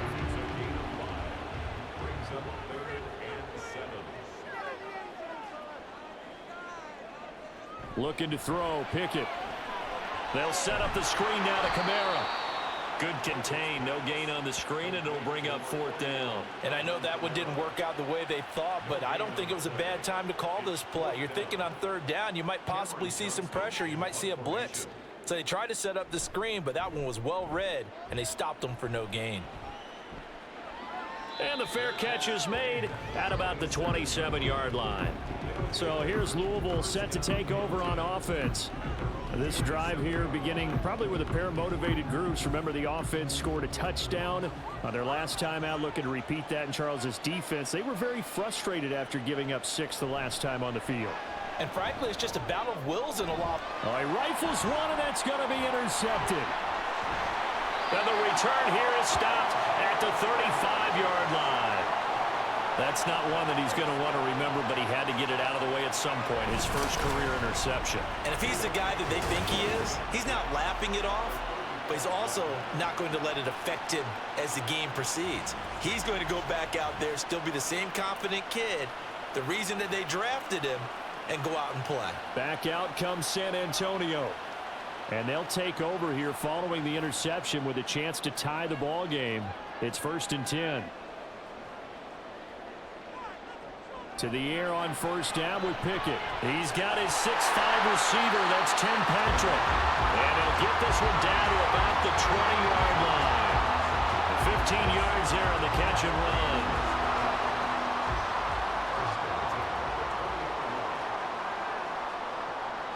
Dotson in motion right. A man who's been busy this afternoon. It's Kamara again. And he'll be taken down at the 20 after a gain of just 1. 2nd and 9. Again, it's Kamara. This will be a 5-yard pickup as they move it from the 20 to the 15. I really like the vision he displayed on that play because he saw there wasn't a lane to completely break off a huge gain. So he found where there was the most space and got what he could. A nice dirty run that's a positive play for the offense. And all the way down inside the 5 to the 4. So a player's shaken up. We'll get a stoppage here. And that's Alvin Kamara, the one who's going to receive some attention. Hopefully he's okay. So as the medical staff takes a look, we'll step aside. Here's Pickett. This will be caught at about the 6. It'll go as a loss on the play. Not what you need down here. It's going to be 2nd and goal. 2nd and goal at the 6-yard line. Pickett. Touchdown! Tim Patrick from 6 yards away. And the Desperados are an extra point away now from tying this ball game.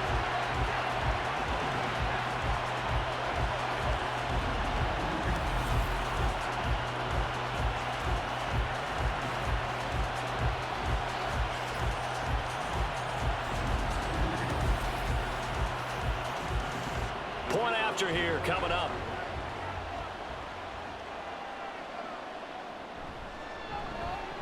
And he gets it to go, and we're all even. 17 apiece. A drive that time of 6 plays. 17-17 the score. All even to this point as the kick's away. From a couple yards deep, he'll bring it out of the end zone. And he'll be stopped right around where he would have been had he gone down to a knee, maybe a yard shy of there at the 24. So here's Louisville set to take over on offense. We got a brand new ball game, all even after that last touchdown. So every drive now becoming a little more critical here in the second half. They'll start on the ground with Strong. And a nice run past the 30-yard line there. 42 yards rushing for him now in the ball game. Final minute now of the 3rd quarter.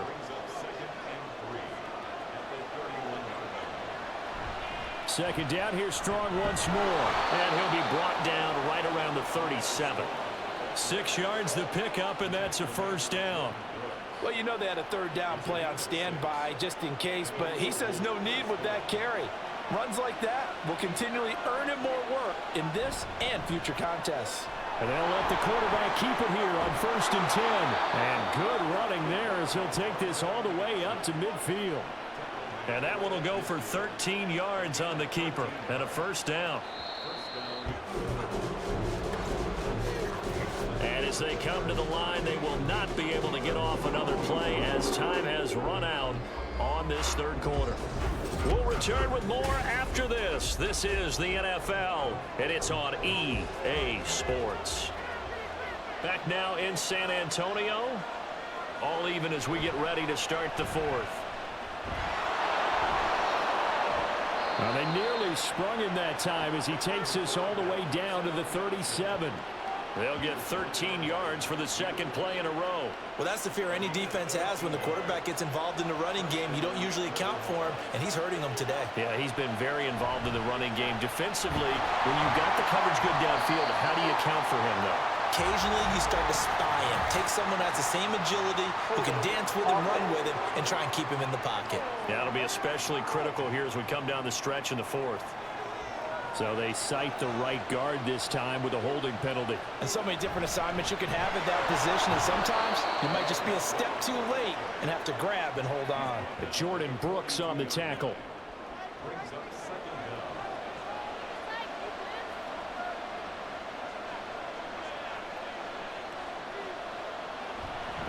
Second down, here's Strong once more. And he gets it all the way down inside the 10 and mark him at the 5. That one good for 37 yards. He showed his shiftiness and his explosion to take him all the way down near the goal line. Love that description, and it creates momentum. Maybe you hand it to him again since he's got it going, or do you fake it to him and throw it to a teammate? Right now, the options are wide open. Now receiver in motion left.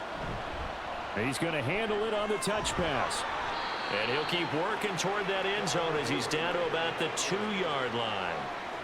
That's a nice job there defensively, being able to diagnose that little touch pass. They saw it coming, converged on him before he could get much out of it. Now a second down throw for the end zone, but it's incomplete. Brandon, sometimes one knows the sort of football that exists when you're between the 20s. They don't exist when you're this close to the goal line. But as a former DB, I liked it closer to the goal line. And they're going to get to him, a sack. Sack back at the 9-yard line.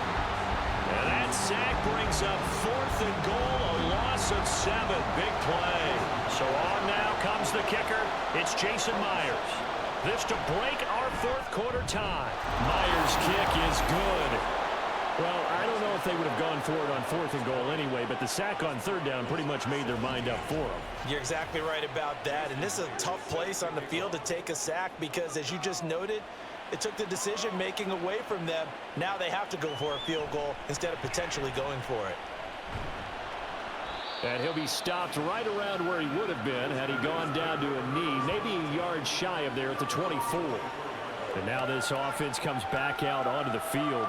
And now they find themselves trailing following the field goal. Still a good amount of time in this fourth quarter, but this drive very well could determine the outcome of this ball game. And he's taken down, but able to slip across the 35. Solid way to start the drive. 13 yards, picking up the first. Seemed like a couple sets of eyes were on the quarterback, so he decided, hey, I'm going to hand this off. Got a good gain out of it. And you know you need good blocking up front in order to gain yardage, but every one of these RPOs, if you do it right and they look the same, whether it's handed off inside or the quarterback keeps it, that allows you to fool the defense so often. And in this case, fooled them with the inside run. Another tote for Carter. And hard running's going to get him over the 40 to the 42. On any running play that's called, they're always hoping that it's going to break big and go the distance. But when you get a nice gain like that, you're able to do so many things anyway. You can come back and run essentially the same play again, continue to move the ball on the ground, or you can decide to throw the ball now because usually you have the defense back on its heels. Give him 6 yards in the first down. First and 10 at the 49-yard line. Carter will try the right side. And just 1 yard here from the 49 to the 50. Absolutely love the effort there. The ability to flow from his inside spot and stop that one at the line of scrimmage. Nice linebacker play. From the midfield stripe, they'll look to throw. His throw incomplete.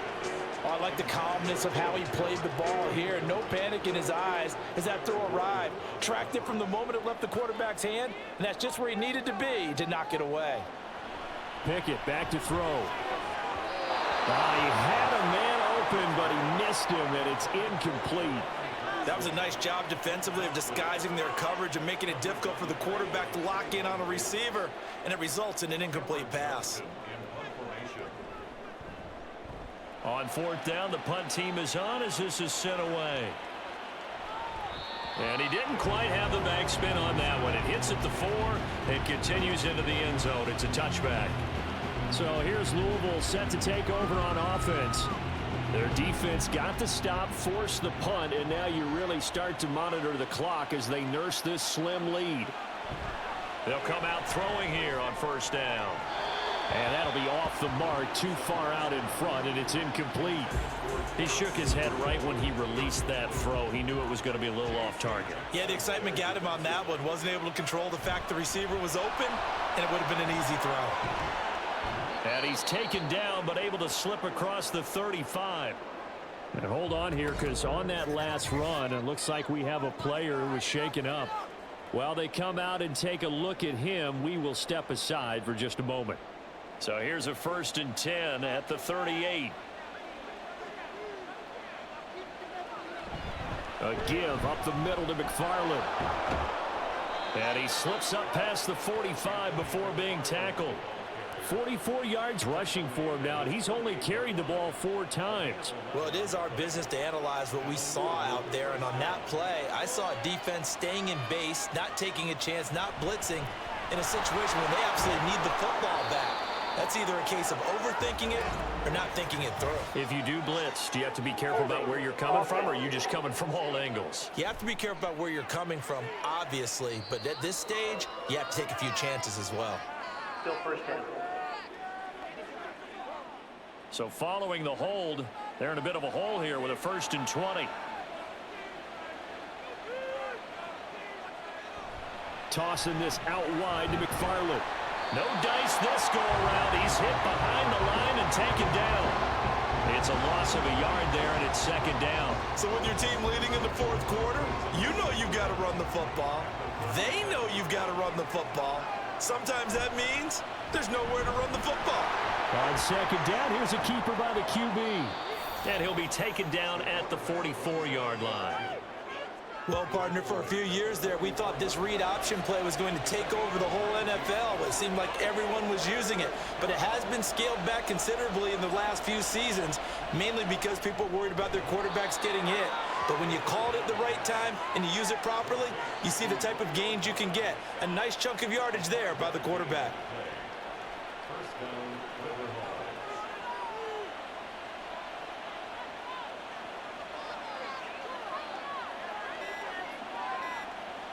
They'll look to throw here on 1st down. Short throw taken in by Okonkwo. And he's going to get this inside the 30. These guys are running offense like you drive. The pedal is down, stomp down. How about that? Back-to-back completions. They are rolling. So much for being conservative and running that football. They're not totally home free yet, but it's looking good as they come up 1st and 10. Back to the ground with Strong. Oh, and fine work there as he gets this thing down to the 11-yard line. And quickly, we're going to get another stop here with 1:54 left as they call the timeout defensively. And maybe a measure of revenge there. He's had his way in this one, but this time they get him behind the line. On 2nd down, a run with Strong. And the stop will come inside the 5 at the 4. Now the defense will burn their 3rd and final timeout as they'll head to the sideline and talk over what to do next. And they'll try and run the option to pick it up. And I don't think he got there, no. He's short by maybe a foot, maybe. Call it 4th and inches. Let's give a lot of credit to the offensive line. They've been able to move the ball really well on the ground the entire game. And while that wasn't a huge one, that's okay. They'll take them in short, steady bursts. So on 4th down, out trots the kicker in a big spot here. This to swell the lead to 6. Myers' kick is good, and that will double their lead as it's up to 6. So they get to 3, but you wonder now, is that going to be enough? Excellent question, because when I look at the smiles on that side of the field, they're a little tight, aren't they?